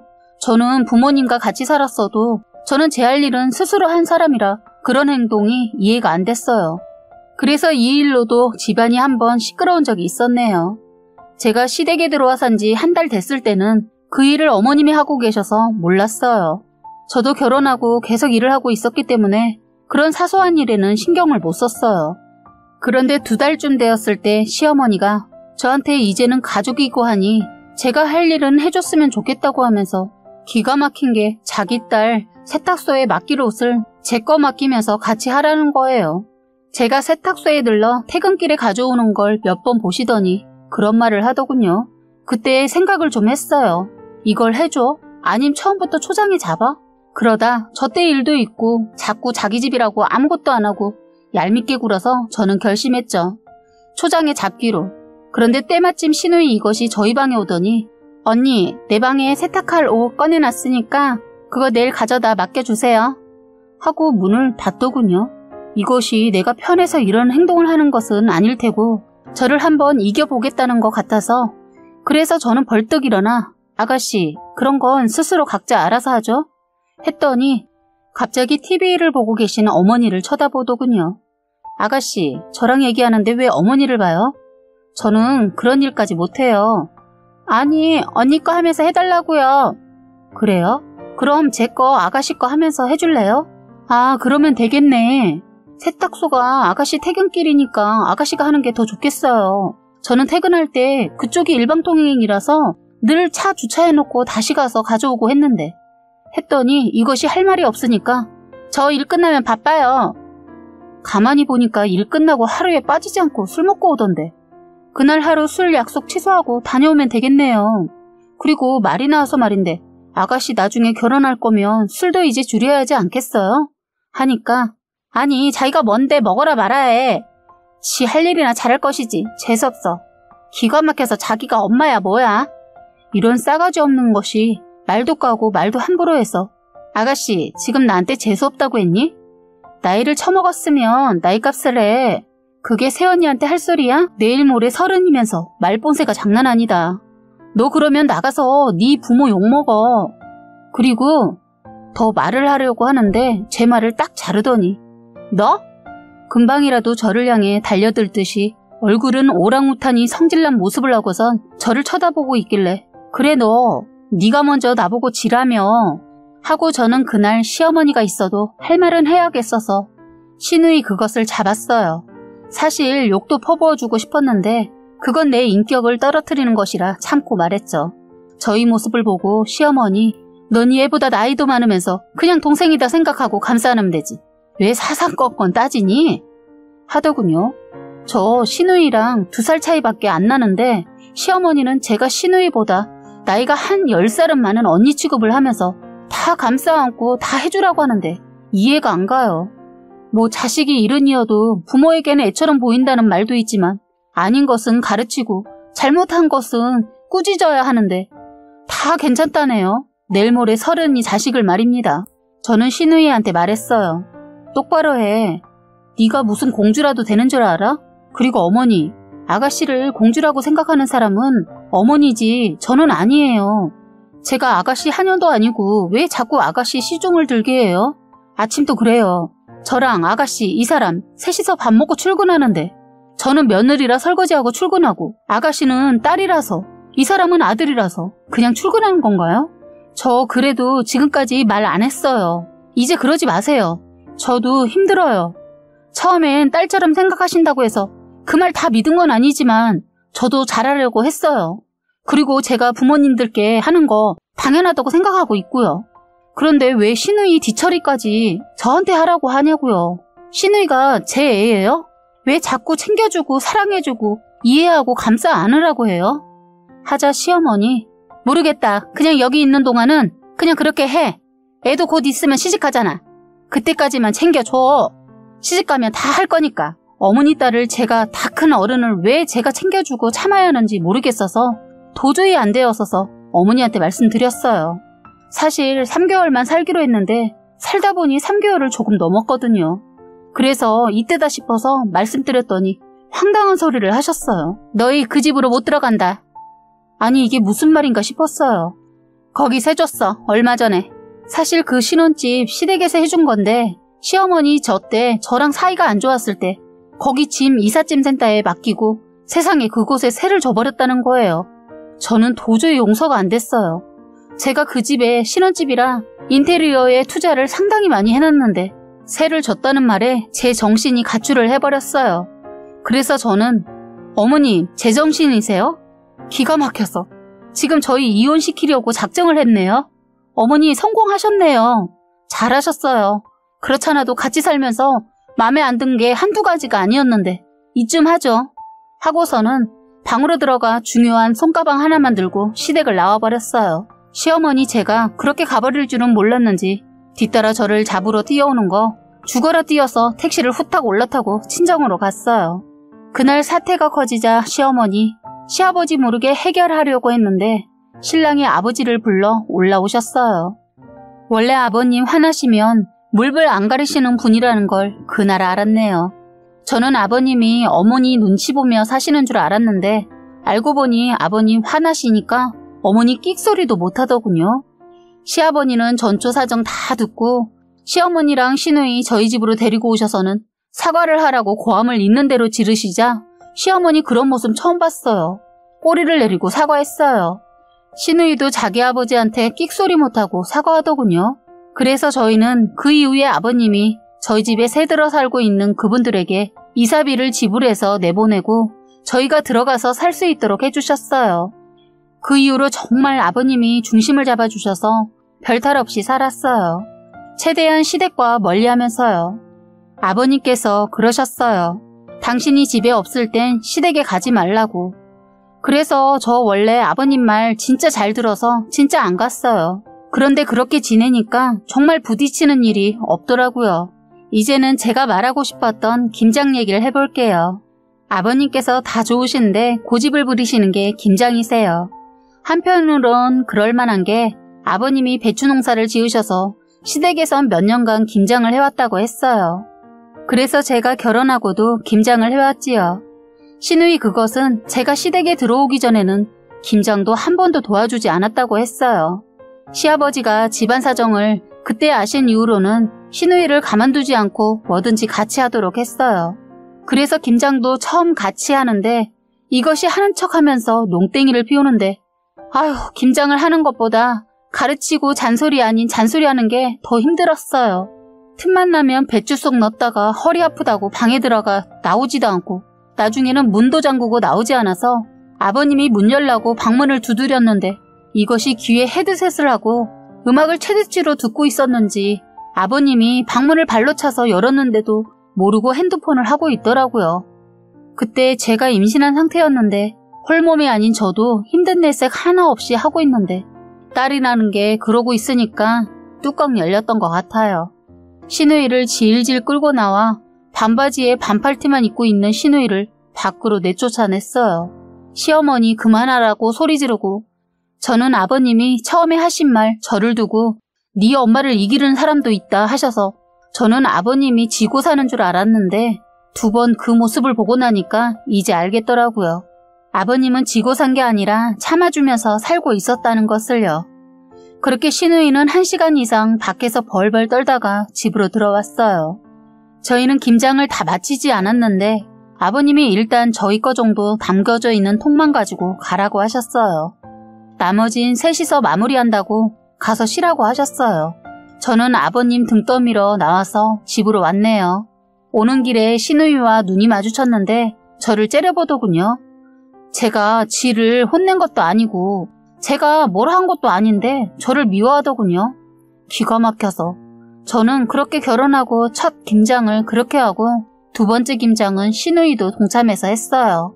제가 애가 있어서 아버님이 전혀 손도 대지 못하게 해서 저는 식구들 먹을 거리를 준비해서 맛있게 먹었습니다.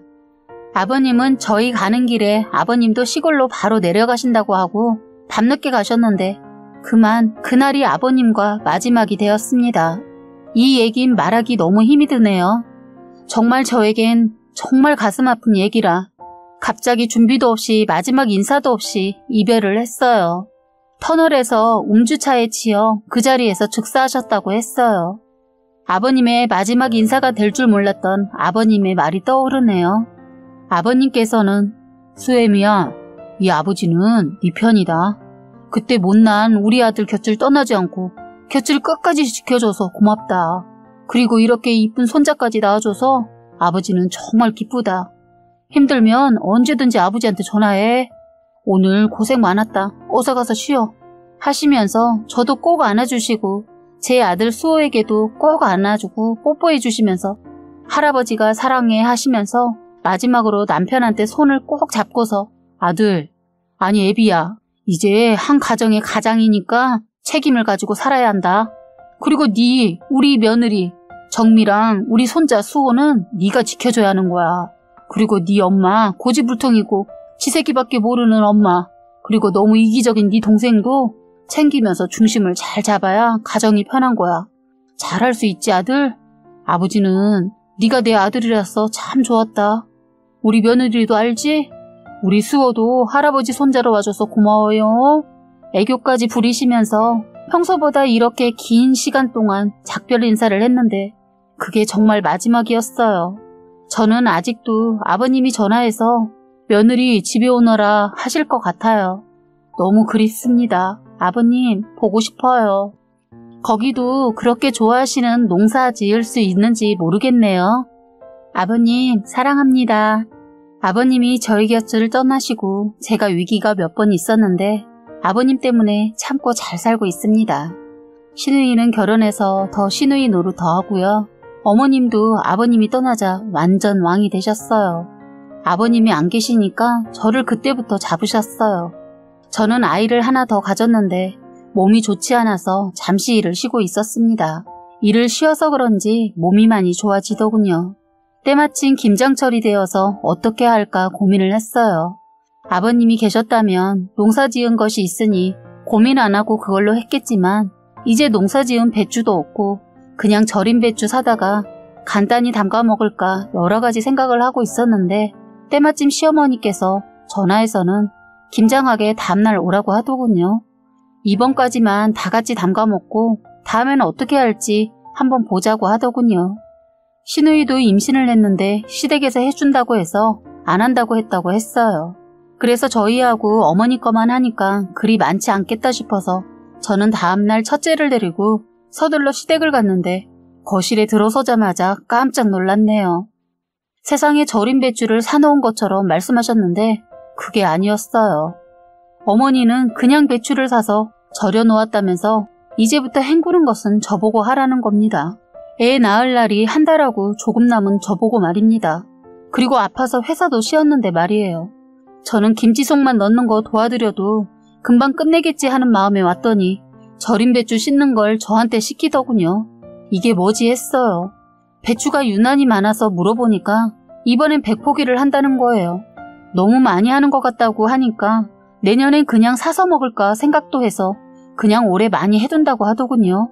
어쨌든 시댁에 왔으니까 안 한다고 할 수도 없어서 그냥 남편 회사 가서 한두 시간만 일하고 온다고 해서 그때까지만 하자는 마음으로 무거운 몸으로 씻고 있는데 남편이 올 시간이 되었는데도 오지 않아서 전화를 해보려고 하는데 시어머니가 전화 자기가 했다면서 못하게 하는 거예요. 그러면서 시어머니 한다는 소리가 내가 아까 방에 가서 전화했다. 오고 있단다. 그런 거 신경 쓰지 말고 빨리 씻기나 해라.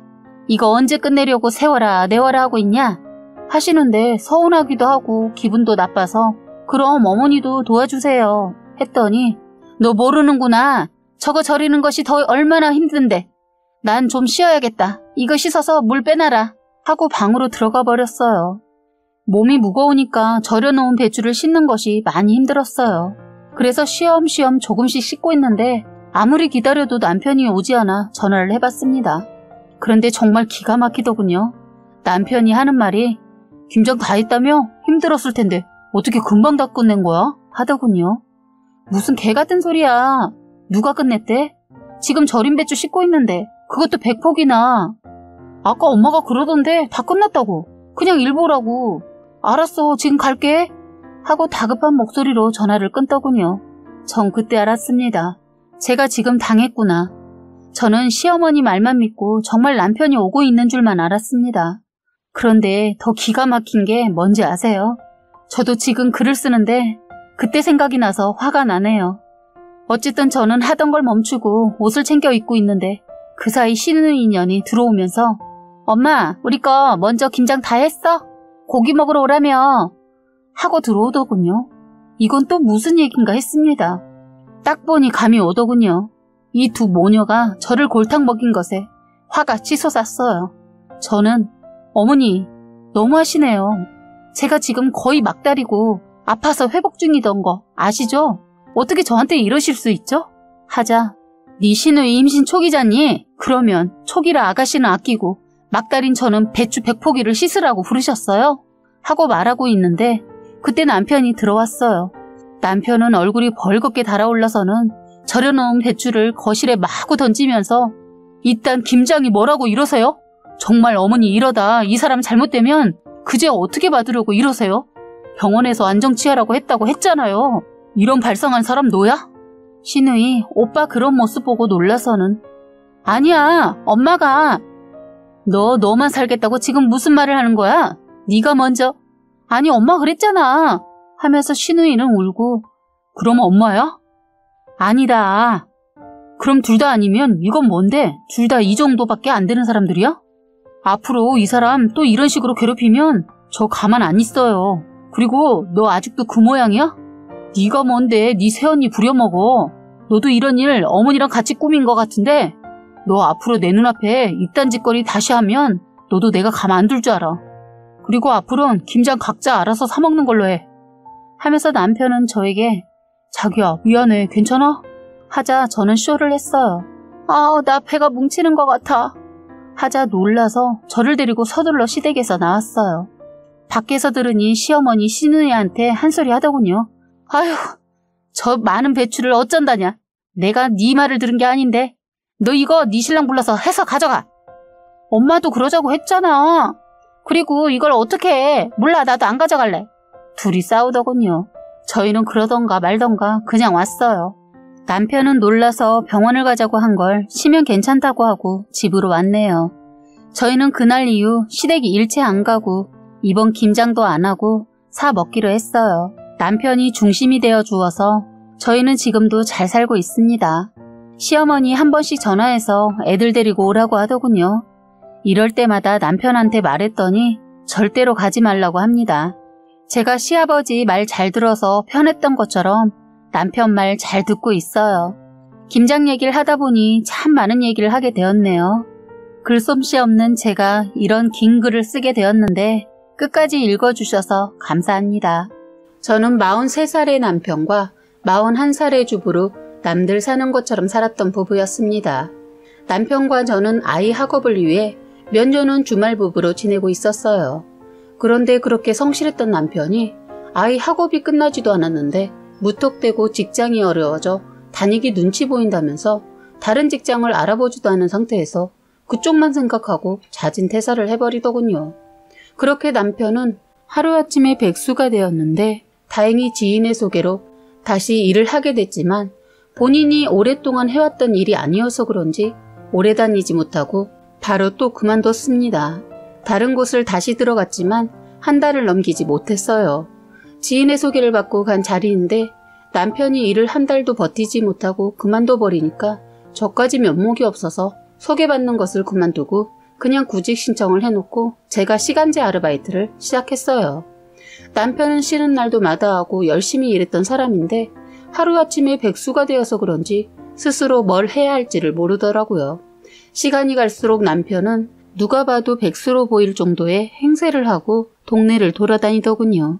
이제 갓 사춘기에 접어든 딸이 하교를 하고 학원을 가는 중이었나 봐요. 그때 동네에서 딸은 아빠랑 마주치게 되었는데 딸이 모른 척했던 모양이죠. 그런데 남편은 눈치 없이 자기만 생각하고 반갑게 딸아이한테 달려갔던 모양이에요. 딸은 애들한테 창피했는지 모른 척하려고 하니까 남편 놈이 딸의 이름을 부르는 바람에 딸은 친구들에게 초라한 아빠의 모습을 보여주기 싫었는데 할 수 없이 결국 소개를 하게 되었다고 하더군요. 딸이 집에 와서 울며 불며 얘기해줘서 알게 되었는데 남편 모습을 보니까 머리도 3, 4일은 감지 않은 모습이더라고요. 남편 모습을 보니 저라도 조금은 창피했을 것 같았어요. 그래도 저는 울고 있는 딸에게 오히려 뭐라고 했어요. 남편은 자신이 일을 하고 있지 않아서 그런지 딸아이한테 받은 충격이 컸던지 바로 일을 알아보고 계속해서 면접을 보러 다녔는데 잘 되지 않았습니다. 남편은 원래 먹고 살려면 지인이나 친구 모임 이딴 거 다 필요 없다고 말하던 사람이 갑자기 동창 모임 문자를 받고 가겠다고 하더군요. 쉬고 있는 김에 바람도 쐬고 친구들 얼굴 보면서 기분도 전환시키고 오라고 보냈더니 다녀온 후 며칠 지나서 취직을 할 것 같다고 하더라고요. 친구가 보험을 하고 성공했는데 너무 멋져 보였다고 하면서 자기도 할 수 있다면서 보험을 해보겠다고 하더군요. 갑자기 보험에 대해 얘기를 하면서 흥분한 상태로 말을 하는데 이미 취직을 한 사람 같았습니다. 사실 보험에 대한 나쁜 말을 들은 적이 있어서 살짝 걱정도 되기도 했는데 주변에서도 걱정을 해주더군요. 요번에 일 그만둔 거 빼고는 속을 썩인 적이 없는 남편을 믿고 놀고 있는 것보단 뭐라도 하는 것이 좋을 것 같아 응원해줬어요. 그래서 그 친구 소개로 보험을 하게 되었습니다. 그런데 보험이란 일을 시작하면서 외모뿐만 아니라 하는 행동도 정말 변하기 시작했어요. 원래 말주변이 없는 것은 아니지만 공장에서 잔뼈가 굳어진 사람인데 사람을 상대하는 일을 할 수 있을까 고민했는데 생각보다 잘 버티는 겁니다. 사실 남편이 인물이 어디 내놔도 빠지지 않는 사람이긴 하거든요. 늘 작업복 같은 거 아니면 잠바만 입던 사람이 양복을 입으니까 옷이 날개라고 정말 환칠하더라고요. 본인도 자신의 변한 모습이 좋은지 거울에서 눈을 안 떼고 날이 갈수록 옷을 비롯해서 이것저것 사들이기 시작하더군요. 그런데 처음에는 제가 양복이며 가방 같은 거 좋은 걸로 사주니까 괜히 돈 쓰지 말라고 말리던 사람이 어느 날부터는 본인이 알아서 브랜드 쪽으로 눈을 돌리더니 저 모르게 명품도 몇 개 사서 감춰놨더라고요. 처음엔 저한테 미안해서 그랬나 보다 생각했습니다. 저는 바둥바둥 살면서 아껴두었던 비상금까지 덜어서 이것저것 챙겨줬더니 뒤로 저를 속이고 이러고 있었더군요. 이놈이 이랬던 것에는 다 이유가 있었더라고요. 일을 시작하고 좀 지나자 한동안 잘 굴러다니던 차도 바꾸려고 난리를 쳤었는데 끝까지 차 바꾸는 것을 말렸는데 기가 막힌 게 저 모르게 적금도 해지하고 모자른 나머지 돈은 친구한테 돈을 빌려서 할부로 사서 그 친구한테 갚으면서 차 명의도 친구 명의로 하고 저를 철저하게 속이고 2대를 끌고 다녔더라고요. 새로 산 차는 회사에 놓고 집에 올 땐 전에 있던 차로 퇴근을 했던 겁니다. 나쁜 새끼가 말입니다. 글로 욕을 다 표현 못하고 쓰려니 속이 풀리지 않고 분하면서 그때 일을 생각하니 손이 떨리고 가슴이 답답하네요. 다시 전 남편 얘기를 하자면 저는 나중에 애들 아빠고 뭐고 그냥 인간 쓰레기다 생각하고 제대로 한 방 먹였습니다. 알고 보니 그 친구놈도 똑같은 인간이더군요. 남편 친구놈은 아직 결혼을 하지 않은 상태에서 연애만 거의 8년을 하고 있는데 다 이유가 있었던 건 아닌가 싶더군요. 남편놈 친구놈도 알고 보니까 바람을 밥 먹듯이 피고 있었더라고요.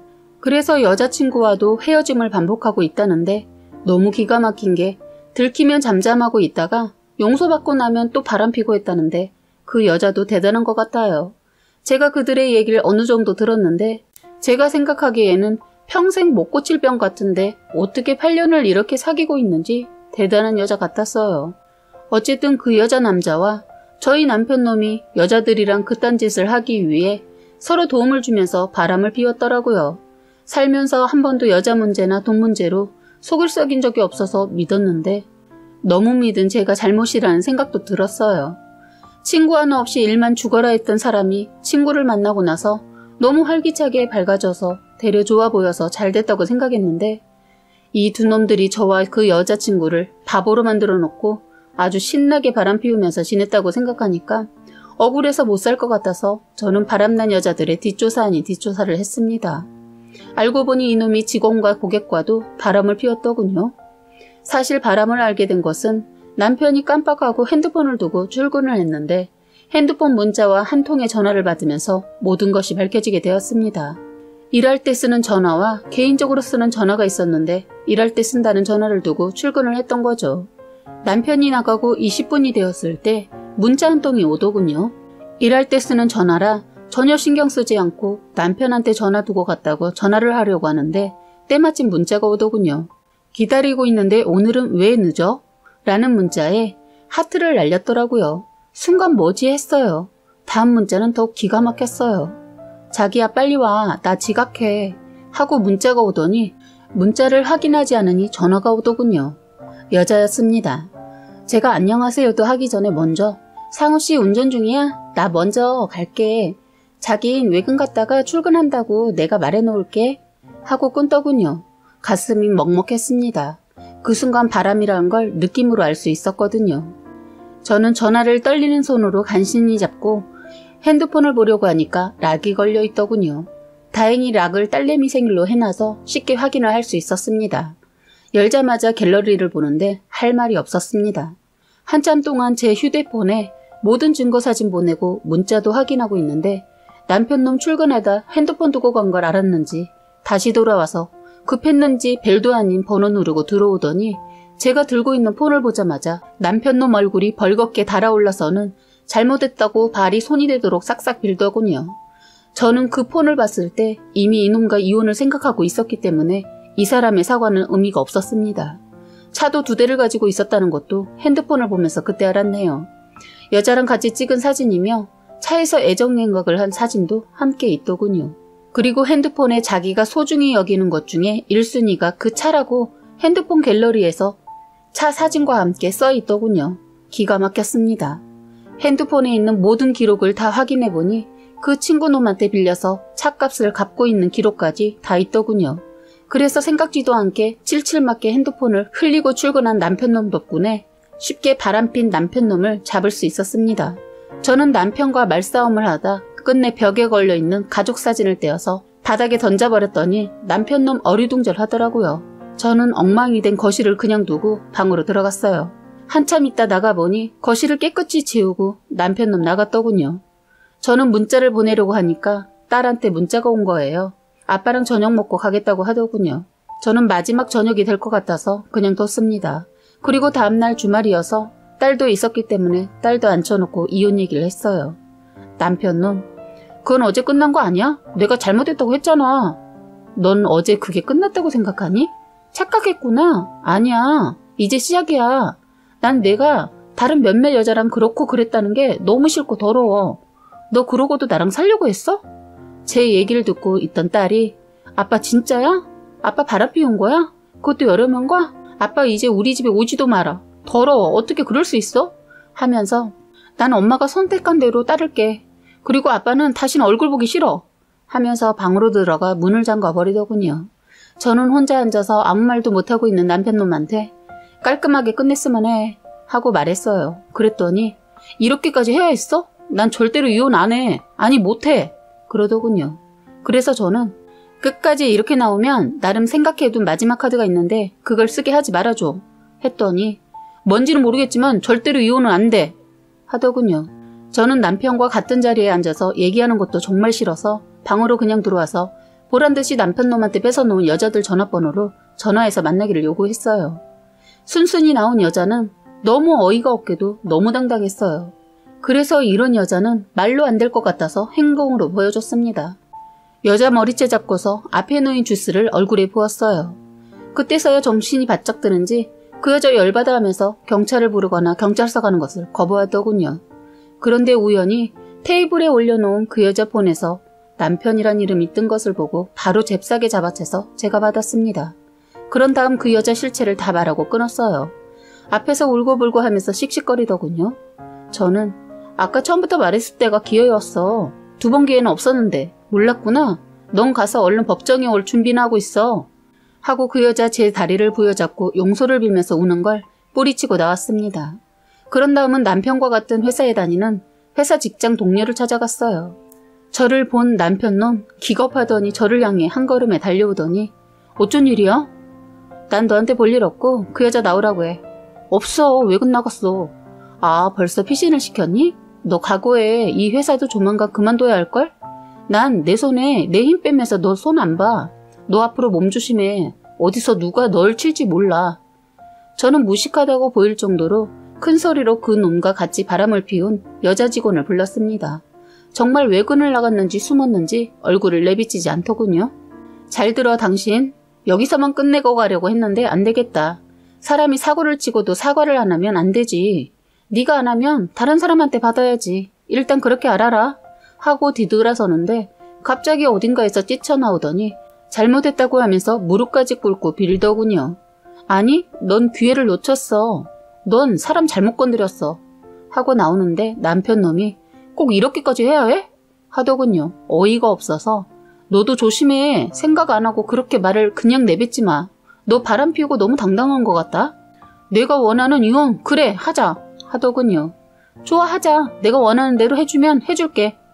말하고 저는 몇몇 다른 여자들도 더 만나서 혼을 내주고 왔습니다. 몇 명은 남편이 총각 행세를 해서 자기도 피해자라고 하면서 자기 남편한테 알리지 말아달라고 싹싹 빌더군요. 그 여자 자기도 이번 일로 많은 반성했다면서 처음이자 마지막이라고 하면서 빌면서 애원하더군요. 솔직히 이런 여자들보다 남편놈이 더 죽일 놈이지만 너무 화가 나서 그 여자들도 손을 봐줬네요. 이놈과 이혼 얘기 나오자마자 서둘러 남편놈과 이혼을 깔끔하게 했습니다. 남편놈은 제가 이혼으로 모든 것이 끝난 줄 알더군요. 그런데 저는 끝난 게 아니었어요. 남편놈은 어떻게 손봐줄까 고민하다 그 여자들 남편한테 알렸습니다. 시댁에서는 나중에 알고 말도 안 되게 저보고 다시 합치라고 했지만 이미 금간 그릇 다시 붙이고 살고 싶지 않아서 저는 일부러 그릇이 더 아작나게 내리쳐버렸네요. 남편놈 저랑 이혼 후 바람난 여자들 남편들한테 죽도록 맞으면서 머리를 다쳐 수술도 했다고 들었는데 그 후유증으로 말을 어눌하게 하고 거의 반병신 됐다고 들었습니다. 바람의 대가라고 봅니다. 시어머니라는 사람은 당신 아들 반병신 만들어놨으니까 저보고 책임지라고 하더군요. 번호를 바꿀까도 생각했는데 하던 일도 있고 해서 그냥 뒀는데 뜻밖의 남편놈이 전화를 했더군요. 받지도 않고 그날 바로 전화 바꿨습니다. 두 번 다시 목소리도 듣고 싶지 않더라고요.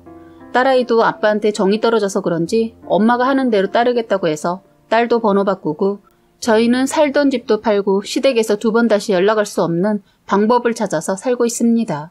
조만간 딸아이와 이민을 가서 살 생각입니다. 딸도 공부를 외국 가서 하고 싶다고 해서 어려운 일이긴 하지만 도전해 보려고 합니다. 다행히 친정아버지가 도움을 주신다고 해서 결정하게 되었습니다. 이혼할 때 친정부모님 속상한 것 같아서 심적으로 많이 힘들었는데 도움까지 주신다니 너무 죄송하고 감사할 따름이고 앞으로 힘내서 더 열심히 살아볼 생각입니다. 저는 남편과 27살 동갑내기로 결혼했습니다. 남편은 항상 밤낮으로 가족을 위해 힘들게 일하고 자기 자신보다 가족이 우선이었던 애들 아빠였습니다. 그런 남편을 부부지만 존경할 정도였죠. 애들도 그런 아빠를 좋아했어요. 아이들이 어릴 때부터 예체능 쪽으로 재능을 보여서 그쪽으로 계속 밀어주고 있는데 돈 들어가는 것이 장난 아니더라고요. 큰아들은 미술을 하고 작은 딸은 피아노를 하는데 애들이 크면 클수록 학원비가 엄청나더라고요. 조수학과 쪽을 택한 아들의 학원비와 피아노 레슨비까지 연년생을 둔 애들의 학원비는 둘이서 아무리 멀어도 늘 부족해서 마이너스 통장까지 쓰게 되더라고요. 남편은 아이들한테 지원을 아끼지 않던 사람이라 일을 끝내고 나면 대리운전까지 하면서 정말 열심히 살았습니다. 가족밖에 모르고 앞만 보고 달리던 그런 남편이 갑자기 몸이 아프다고 하여 병원을 찾게 되었는데 의사가 이대로 몸을 챙기지 않으면 위험하다면서 간단한 운동부터 시작을 하던가 좋아하는 운동을 만들어서 꾸준히 하라고 하더군요. 지금까지 바쁘게 살면서 사실 건강을 딱히 챙겨주지도 그렇다고 본인이 챙기지도 못했는데 그렇게 살아온 것에 대한 결과더군요. 미안하기도 하고 안쓰러웠습니다. 이제 나이 50인 남편은 건강에는 늘 자신이 있다고 말하던 사람이라 충격이 컸던 모양이더라고요. 병원을 다녀오고 며칠 지난 후 남편은 고민을 많이 하더니 우선 대리운전을 그만두고 몸부터 챙기더군요. 그런데 막상 운동을 생각하니 딱히 좋아하는 것도 없고 무엇보다 꾸준히 할 자신이 없었던지 그나마 좋아하는 등산을 하겠다고 하더군요. 결혼해서는 먹고 살기 바쁘다는 이유로 산을 오르지 않은 지 꽤 되었는데 사실 저희가 연애 때는 둘 다 산을 좋아해서 자주 등산을 하기도 했었는데 그러고 보니 그 좋아하는 것도 잊고 살았네요. 그래서 이때다 싶어 조금 쉬어간다 생각하고 취미생활을 다시 가져보려고 했죠. 하지만 본격적으로 등산을 다니고부터는 남편이 어느 순간부터 등산을 나갈 때마다 외모에 신경을 쓰는 거예요. 속으로는 등산을 가는데 그냥 편한 복장에 가면 되지 왜 저렇게 번듯하게 꾸미고 가지? 라고 생각도 들었지만 그냥 말하지 않았죠. 사실 그전에는 외모 자체를 너무 안 꾸미는 사람이라 꾸질꾸질하게 다니는 것보다는 깔끔하게 다니는 게 좋기도 하겠구나 싶어서 오히려 잘됐다 생각을 했습니다. 처음 등산을 시작할 때는 장비 없이 아이들 예전에 매던 가방과 신발도 딱히 등산화도 아니고 집에 굴러다니는 운동화를 신던가 아니면 안전화 신고 가기도 했습니다. 그땐 집 근처 가까운 올레길 정도 걸을 정도였으니 그럴 수도 있겠다 싶었죠. 그런데 시간이 갈수록 신랑은 산에 빠지고 동호회에 가입을 했습니다. 그러더니 등산에 필요한 물품들을 하나둘 인터넷으로 사들이기 시작하더군요. 혼자서는 매장 가서 절대 물건 못 사는 사람이라 제가 시간이 안 되면 늘 인터넷으로 아주 기본적인 등산화부터 양말, 모자, 가방 스틱, 등산 의자 등등 사더군요. 이왕 할 거면 제대로 갖추어서 다니면 좋겠다 싶다가도 도가 지나치는 것 같아 신경이 쓰이기도 하고 워낙 자신에게 돈 쓰는 것을 아꼈던 사람이라 그런지 저도 적응이 안 되었지만 안 하던 사람이 저러니 기분도 그렇고 무엇보다 장비들의 가격대가 천차만별이다 보니 더 이상 한 소리 안 할 수가 없더라고요. 한 소리 듣고 나서는 처음 등산 장비를 구입할 땐 혼자서는 절대 못 간다고 그렇게 부탁을 하던 사람이 어느 순간부터는 뭐든지 혼자 다니기 시작하는 겁니다. 어딜 가냐고 물으면 스틱이 망가져서 하나 구매하려고 금방 다녀올 테니 따라올 필요 없다면서 이젠 직접 눈으로 보고 사겠다고 나가더군요. 저도 그 전날 일이 힘들었는데 쉬는 날이라 쉬고도 싶고 귀찮기도 해서 잘됐다 싶었지요. 요즘 들어 장비를 너무 비싼 것만 사다 드리길래 한 소리에서 그냥 혼자 가는가 보다 생각했습니다. 신랑이 나가고 한숨 자고 일어난 저는 새벽에 신랑이 잠시 보던 컴퓨터가 켜져 있어서 끄려고 하다 보니 화면을 보니까 여자 등산 장비를 검색하던 게 뜨더군요. 쉬는 날에도 이제는 얼굴 보기도 어려운 남편이라 나한테 미안해서 내 것 준비해서 사주려고 봤나 보네 생각하고 잔뜩 기대하고 있었네요. 그런데 집으로 돌아온 남편의 손에는 아무것도 없는 겁니다. 서프라이즈 해주려고 그러나? 아님 인터넷으로 주문했나? 속으로 잔뜩 기대에 부풀어서 신나했죠. 신랑 눈엔 내가 들떠 보였는지 그 모습을 보고 왜 그래? 오늘 좋은 일 있어? 하는 겁니다. 아니 그냥 좋은 일이 있을 것 같아서 라고 말했더니 왜 복권이라도 당첨될 꿈이라도 꾼 거야? 하는 거예요. 떡 줄 사람은 생각도 안 하고 있는데 나 혼자 기대하고 있는 듯한 분위기더라고요. 일단 기다려보기로 하고 외출하고 다녀온 남편 옷을 정리하려고 하는데 남편이 갑자기 벌떡 일어나더니 내버려둬 내가 알아서 옷 정리할게 하면서 겉옷을 확 뺏는 겁니다. 그 순간 이상한 기분이 들더군요. 그래서 그러면 안 되는 거지만 이상한 이 기분은 어떻게든 해결하고 싶어 남편이 자는 틈을 타서 휴대폰을 보려고 했는데 지금까지 한 번도 걸어두지 않았던 락이 걸려 있는 겁니다. 그 이후로 남편의 행동이 의심가기 시작했습니다. 남편이 옷에서 무언가 꺼내서 버리는 것 같아서 혹시나 해서 쓰레기통을 뒤져보았는데 못 볼 것을 보고 말았네요. 영화 티켓 2장이 나오고 거기에 내가 그렇게 잔뜩 기대하고 있던 여자 등산복의 상표가 있었는데 내 사이즈가 아니더군요. 영화라고는 연애할 때 가보고 지금까지 영화관 근처도 가보지 않았는데 거기에 등산복까지 이제야 알겠더라고요. 이 사람 바람났구나. 순간 멘붕이 온 저는 자는 남편을 깨워 따지고 들었습니다. 제일 먼저 저는 전화기 락 풀어. 당장 풀어. 라고 했죠. 남편은 화를 내면서 내가 뭔데? 이거 사생활 침해다. 이건 엄연히 부부여도 지킬 건 지켜야 한다고. 라고 하더군요. 어처구니 없는 말에 그래? 넌 그래서 부부간에 지켜야 할 건 지키고 다녔냐? 라고 따지고 들었죠. 이유도 모르는 남편은 뭐 때문에 자는 사람을 깨워 이러냐고 오히려 적반하장이길래 돌려서 말하지 않고 바로 말했습니다. 너 여자 생겼냐? 라고 묻자 남편 침묵을 지키더군요. 화가 치밀러 올라온 나는 등산복과 가방을 남편 보는 앞으로 가져와 락스를 부어버렸습니다. 순식간에 일어난 일에 남편이 벌떡 일어나더니 XX 돌았구나. 이게 얼마짜리인데? 그러더군요. 그래? 비싼 거 그렇게 입고 다니니까 여자들이 좋아하디? 등산 다니면서 데이트하고 다녔던 거야? 남편은 제 말에 아니라면서 그런 거 아니니까 오해하지 말라고 하는데 누굴 바보로 아나 싶었습니다. 이걸 어떻게 해야 내 분이 풀릴지 생각하고 있는데 갑자기 남편 놈의 핸드폰에서 톡이 온 겁니다. 그것도 새벽에 말입니다. 전화기가 내 손에 있었기에 간단히 보낸 톡을 확인할 수 있었는데 톡 문자가 기가 막히더군요. 남편 놈이 없어서 잠이 안 오는데 어떻게 해야 하냐는 문자였습니다. 이것들이 알고 보니 잠까지 잔 사이더군요. 그동안 나를 속이고 이렇게 다녔다고 생각하니 미치겠더라고요. 저는 순간 그제 버려야 하는데 깜빡하고 못 버린 음식 쓰레기가 눈에 들어오더군요. 그걸 들고 와 남편 얼굴에 그대로 던졌습니다. 미친 새끼, 이 쓰레기만도 못한 놈. 그러고도 네가 인간이야? 더럽게 이중생활을 했어? 좋았냐? 온 집은 음식 쓰레기 냄새로 퍼지기 시작했고 남편은 더러운 모습을 하고 앉아 있더군요. 그제야 사태 파악을 하고 아이들이 들을까 조용히 얘기를 하더군요. 그만둬야지 하면서도 자꾸 만나게 되고 오랜만에 느껴보는 감정이라 좋았나 봐. 당신한테 미안하고 애들한테도 미안하지만 이혼하고 싶어. 하는데 빌 줄 알았던 남편 입에서 생각지도 못한 말을 들으니 머릿속이 하얗게 되면서 진짜 이 순간은 제가 돌아버리겠더라고요. 결혼 생활을 하면서 정말 사랑을 했고 평생을 믿었던 남자에게 뒤통수를 가격당했다고 생각하니 잘못했다고는 못할망정 발각되니 이혼하자고 하는 태도를 보고 정말 이성을 잃어버렸습니다. 때마침 제 눈에는 등산 스틱이 보여서 남편이 일할 때 사용하는 노트북이며 남편이 소중히 생각하는 물품들을 모조리 박살내버렸습니다. 남편 놈은 그 와중에도 반성은커녕 쳤어? 뭐하는 짓이야?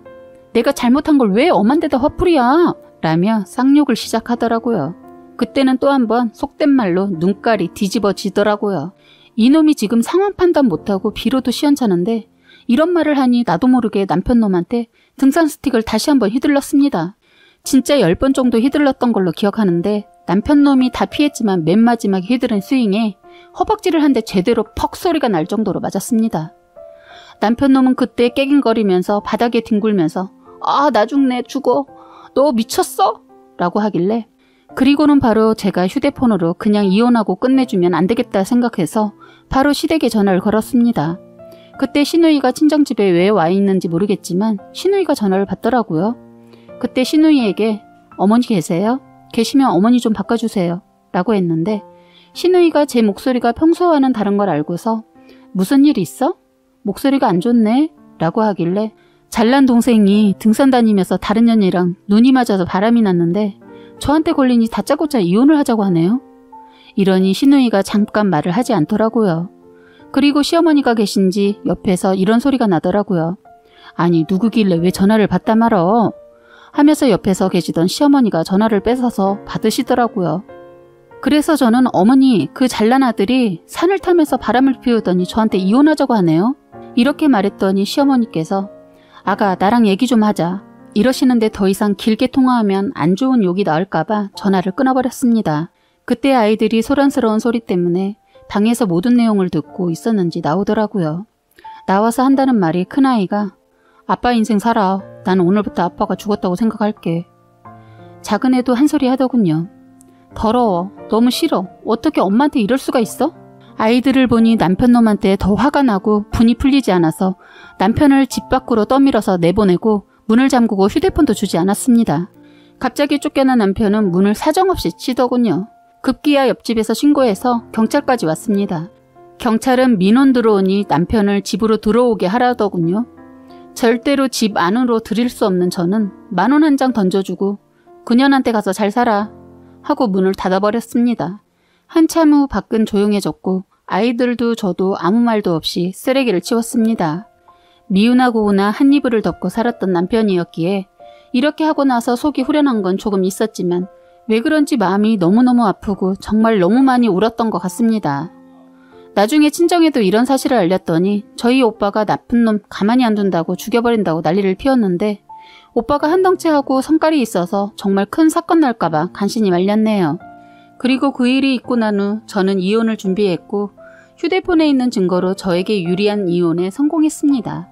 가끔은 증거로 제출한 둘 사진 포즈와 산에서 팔짱 끼고 웃고 있는 둘 모습에 저도 모르게 생각나는데 그럴 때마다 화가 납니다. 남편 놈 눈이나 비가 와도 그렇게 죽도록 등산을 빠지지 않고 다녔던 것에는 이런 이유가 있었더군요.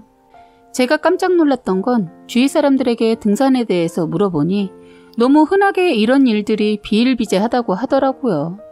한다는 말들이 등산에 가게 되면 아무리 연애를 못하는 남자가 가도 끊이지 않게 서로 교감이 된다고 하는데 등산을 하면서 손으로 잡아서 끌어주고 뒤에서 밀어주고 아무튼 등산이 가장 불륜이 일어나기 좋은 취미 중에 하나라고 하는데 제가 이것만 미리 알았다면 못하게 했을 것 같은데 이미 엎질러진 물이고요.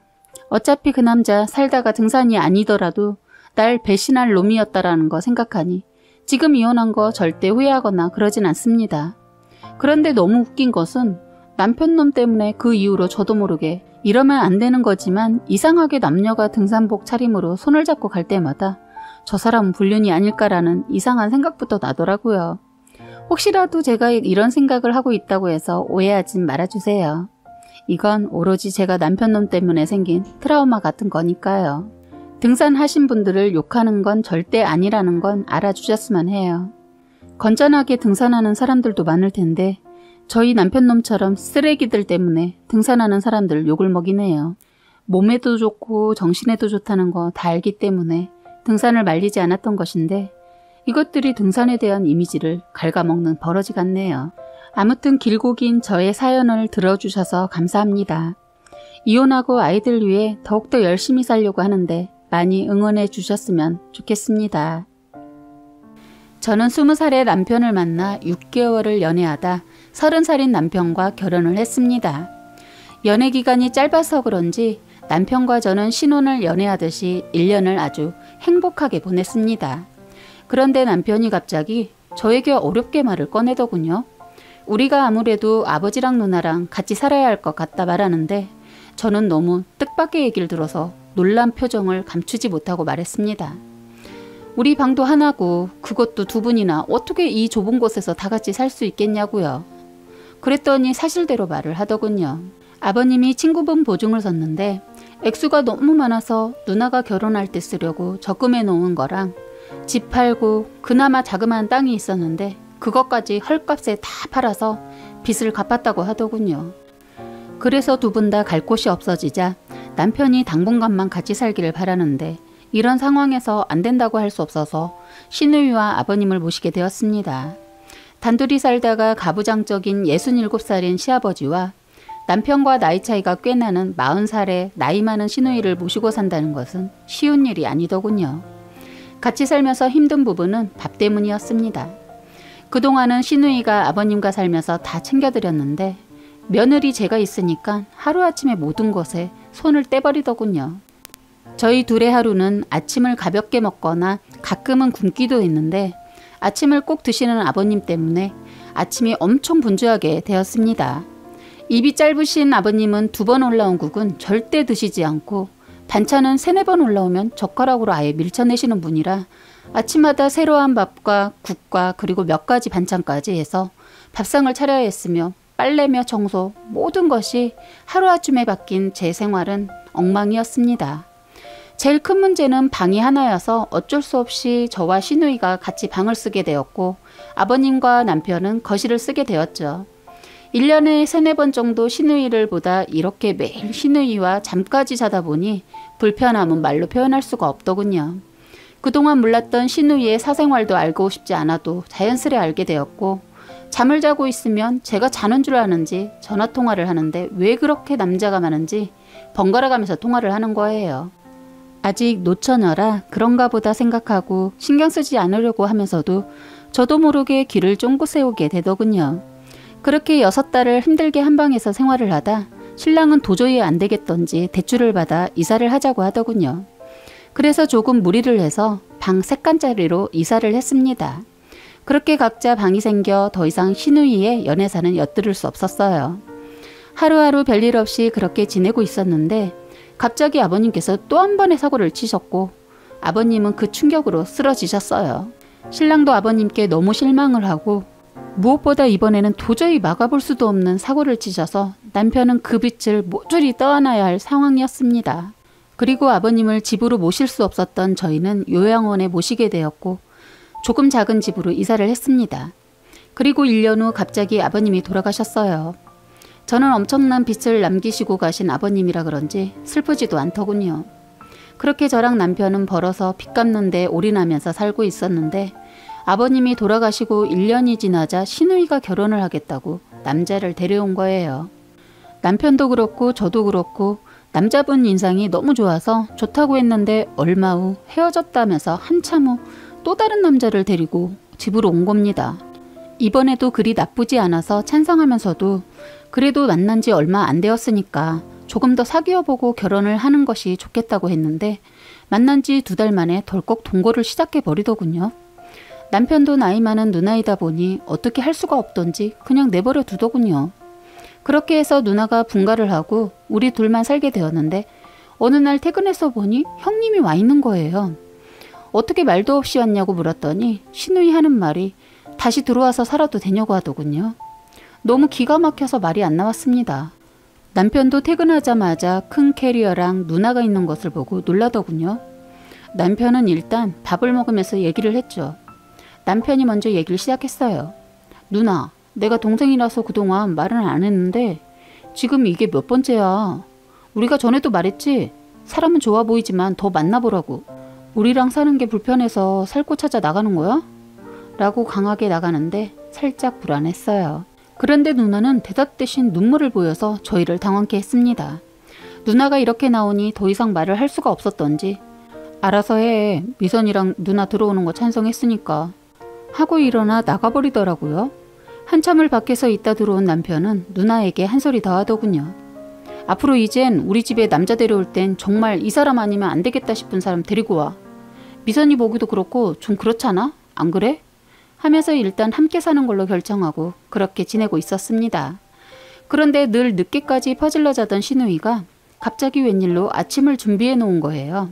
안 하던 짓을 하는 걸 보고 놀라서 남편도 그렇고 저도 찜찜한 마음으로 맛있게 먹고 기분 좋게 출근을 했습니다. 그런데 퇴근을 해서 보니 또 밥을 해놓은 거예요. 뭔가 있구나 싶었습니다. 아니나 다를까 이번엔 대형 사고를 치려고 하더군요. 세상에 며칠 전에 사귄 남자를 저희 집에서 살면 안 되겠냐고 하는 거예요. 남편은 그 말을 듣는 순간 누나, 이젠 그냥 나가서 동거를 하든 결혼을 하든 맘대로 살아. 더 이상 누나 인생 간섭 안 할 테니까 내가 누나 부모야 뭐야. 왜 이래 정말. 화가 잔뜩 난 남편은 고래고래 소리를 질렀고 누나는 그런 동생 다리를 붙잡고 애원을 하는 겁니다. 이번이 마지막이야. 이 사람 놓치고 싶지 않아. 단지 집이 없어서 그렇지 좋은 사람이야. 하면서 잠깐만 같이 살게 해달라는 거예요. 저는 그동안 시누이 연애사나 저희 집에 사는 것에 대해서 한마디 말도 안 했지만 이번만은 안 되겠다 싶어 한마디 했습니다. 형님, 이건 아닌 것 같아요. 남편이 좋다고 해도 저는 싫어요. 그분을 모시고 오는 거 남편이 찬성하면 저는 차라리 남편과 이혼할게요. 라고 말하자 시누이 눈빛이 돌변하더니 그게 그렇게 힘들어? 내가 살림 해준다잖아. 잠깐 잠만 자고 나가는데 뭐가 힘들다고 그래. 오히려 저에게 공격을 하는 거예요. 정말 답 안 나오는 시누이구나 싶어 신랑한테 한마디 날렸습니다. 자기가 알아서 하고 나는 더 이상 할 말 없어. 자기가 결정해. 저는 그 말을 하고 들어와 버렸고 밖에서는 남편과 시누이랑 다툼을 하더군요. 결국 시누이는 저희 집에서 나갔고 그렇게 몇 년이 지나도 연락이 없었어요. 그런데 어느 날 시누이가 남자를 데리고 집으로 인사를 왔더군요. 그것도 갓난아이를 데리고 말입니다. 그런데 알고 보니 전에 만났던 남자는 헤어지고 그분을 만나서 아이를 낳고 살고 있었다고 해요. 신랑은 늘 걱정이었던 누나가 가정을 꾸리고 살고 있으니까 엄청 좋아하더군요. 더군다나 조카까지 생겨서 그런지 엄청 행복해 보였어요. 그렇게 신랑에게 형이자 부모 같은 매형이 생기고 너무 좋아라 했는데 그 행복도 잠깐이었습니다. 매형이 간암 말기에 걸렸다면서 시누이가 집에 와서 대성통곡을 하고 갔는데 얼마 지나 주말에 또 집에 온 거예요. 그런데 시누이 모습은 아픈 남편이 있는 여자같이 보이지 않을 정도로 꾸미고 왔더라고요. 그러더니 약속이 있다면서 조카를 저희에게 잠깐만 맡아달라고 하더군요. 금방 다녀온다 하고선 다음날 들어왔습니다. 신우이의 그런 행동을 보고 이건 뭐지 했어요. 설마 남편이 병원에 누워있는데 생각하면서 찜찜한 기분이 들었지만 아니겠지 하고 털어버렸죠. 그런데 시간이 갈수록 여자의 촉을 떠나서 누가 봐도 알겠더라고요. 남편이 오늘 내일 하는데 신우이 얼굴은 연애라도 하는 사람처럼 너무 밝은 거예요. 하루는 평일인데도 조카를 또 맡기러 왔더군요. 형님, 평일엔 애 못 봐줘요. 내일 출근도 해야 하고 하니까 형님이 볼 일 있으면 내일 보세요. 했더니 잠깐만 볼일 보고 올 거야. 하더니 애를 툭 던져두고 가버리는 겁니다. 퇴근한 남편도 얘기를 듣고 어이가 없던지 잠도 자지 않고 올 때까지 기다렸는데 아침이 되어도 오질 않는 겁니다. 저는 이런 일이 다시 일어나지 않게 하기 위해 남편 보고 알아서 하라고 하고 그냥 출근해 버렸네요. 퇴근해서 보니 아직도 누나는 오지 않았고 신랑은 조카를 데리고 어쩔 줄을 몰라 하더군요. 신우이한테 전화를 해도 전화는 꺼져 있고 하다 이젠 조카까지 떠안게 되었지요. 신랑은 회사에 휴가를 내고 조카를 보게 되었고 마냥 누나를 기다리고만 있을 수 없던 남편은 어린이집을 알아보고 나서야 출근을 하더군요. 제가 아이를 좋아하지 않은 것은 아닙니다. 사실 제가 아이를 늦게 가지려 한 것은 어느 정도 빚을 갚고 조금은 안정된 가정에서 아이를 가지려고 했는데 뜻밖의 내 자식도 아닌 조카를 키우려 하니까 너무 화가 나는 거예요. 그렇게 서로 지쳐가다 보니 싸움이 많아지게 되더군요. 결국 친정에서도 알게 되었고 친정에선 너 미쳤어? 절대 안 돼. 이혼을 시켰으면 시켰지? 조카 못 키운다. 엄마가 그동안 시댁 문제 다 이해하면서 기다렸는데 이건 아니야. 아빠 하시면 난리나. 이서방 보고 정리하라고 해. 친정엄마는 난리가 났고 저는 중간에서 미쳐버릴 것만 같더군요. 그런데 갑자기 신우이가 집에 온 거예요. 남편은 누나를 보자마자 손을 올리려 하더군요. 진짜 네가 사람이야? 뭐 하자는 거야? 이젠 하다 조카까지야? 이럴 거면 애를 낳지 말던가. 네가 엄마야? 하면서 막말을 하더군요. 순한 남편이 참았던 화가 터진 거예요. 신우이는 무릎을 꿇고 빌더군요. 미안해. 다신 그러지 않을게. 미안하다. 미안해. 계속 미안하다며 빌고 있으니 아이도 그걸 보고 울고 신랑도 더는 말을 않더군요. 그래서 제가 말했습니다. 형님, 오늘은 늦었으니 오늘은 주무시고 내일 당장 우리 집에서 나가주세요. 그리고 무슨 일이 있어도 다신 저희 집에 오지 마세요. 저는 이번이 마지막이라 생각하고 살 거고 또다시 이런 일 있으면 동생분이랑 이혼도 생각하고 있습니다. 저희 친정도 다 알게 되었고 더 이상은 안 되니 그렇게 아세요. 하고 문을 닫고 들어가 버렸어요. 다음날 일어나 보니 신우이가 나가고 없더군요. 그렇게 또 신우이는 소식이 없었는데 고모부님이 돌아가셨다는 연락을 받고 갔다가 신우이 소식을 들을 수 있었어요. 지금은 신우이가 아이를 혼자 키우다가 고모부님이 돌아가시자마자 동거를 해서 살고 있다는 겁니다. 더 기가 막힌 것은 고모부님이 병실에 누워 계실 때부터 만난 남자와 살고 있다고 하더군요. 그동안 고모부님이 돌아가시기만을 기다렸던 것은 아닌가 싶더라고요. 나중에 들은 얘기지만 신우이 술 먹고 한다는 소리가 솔직히 아이가 누구 아이인지도 모르겠다고 하더군요. 정말 대단한 여자구나 싶었습니다. 짬짬이 들리는 소문에 의하면 또 헤어지고 이 남자 저 남자 번갈아 가면서 살고 있다고 하네요. 그 얘기 듣고 더 이상 신경 쓰지 않고 연락도 안 하고 지냅니다. 저희는 그렇게 시간이 지나 친정 부모님 도움을 받아 신랑이 사업을 시작하였는데 다행히 잘 되어서 빚 거의 다 갚고 조금 남았으며 늦은 나이인 37살에 아이 하나 낳아서 잘 살고 있습니다. 저도 아이를 키워서 그런지 가끔 이런 생각이 들더군요. 남편과 한 핏줄에 한 배에서 태어났는데 어쩜 이렇게 남매가 다른지 아직까지도 이해가 가지 않네요. 저희는 어느 정도 생활이 안정이 되어가고 있어요.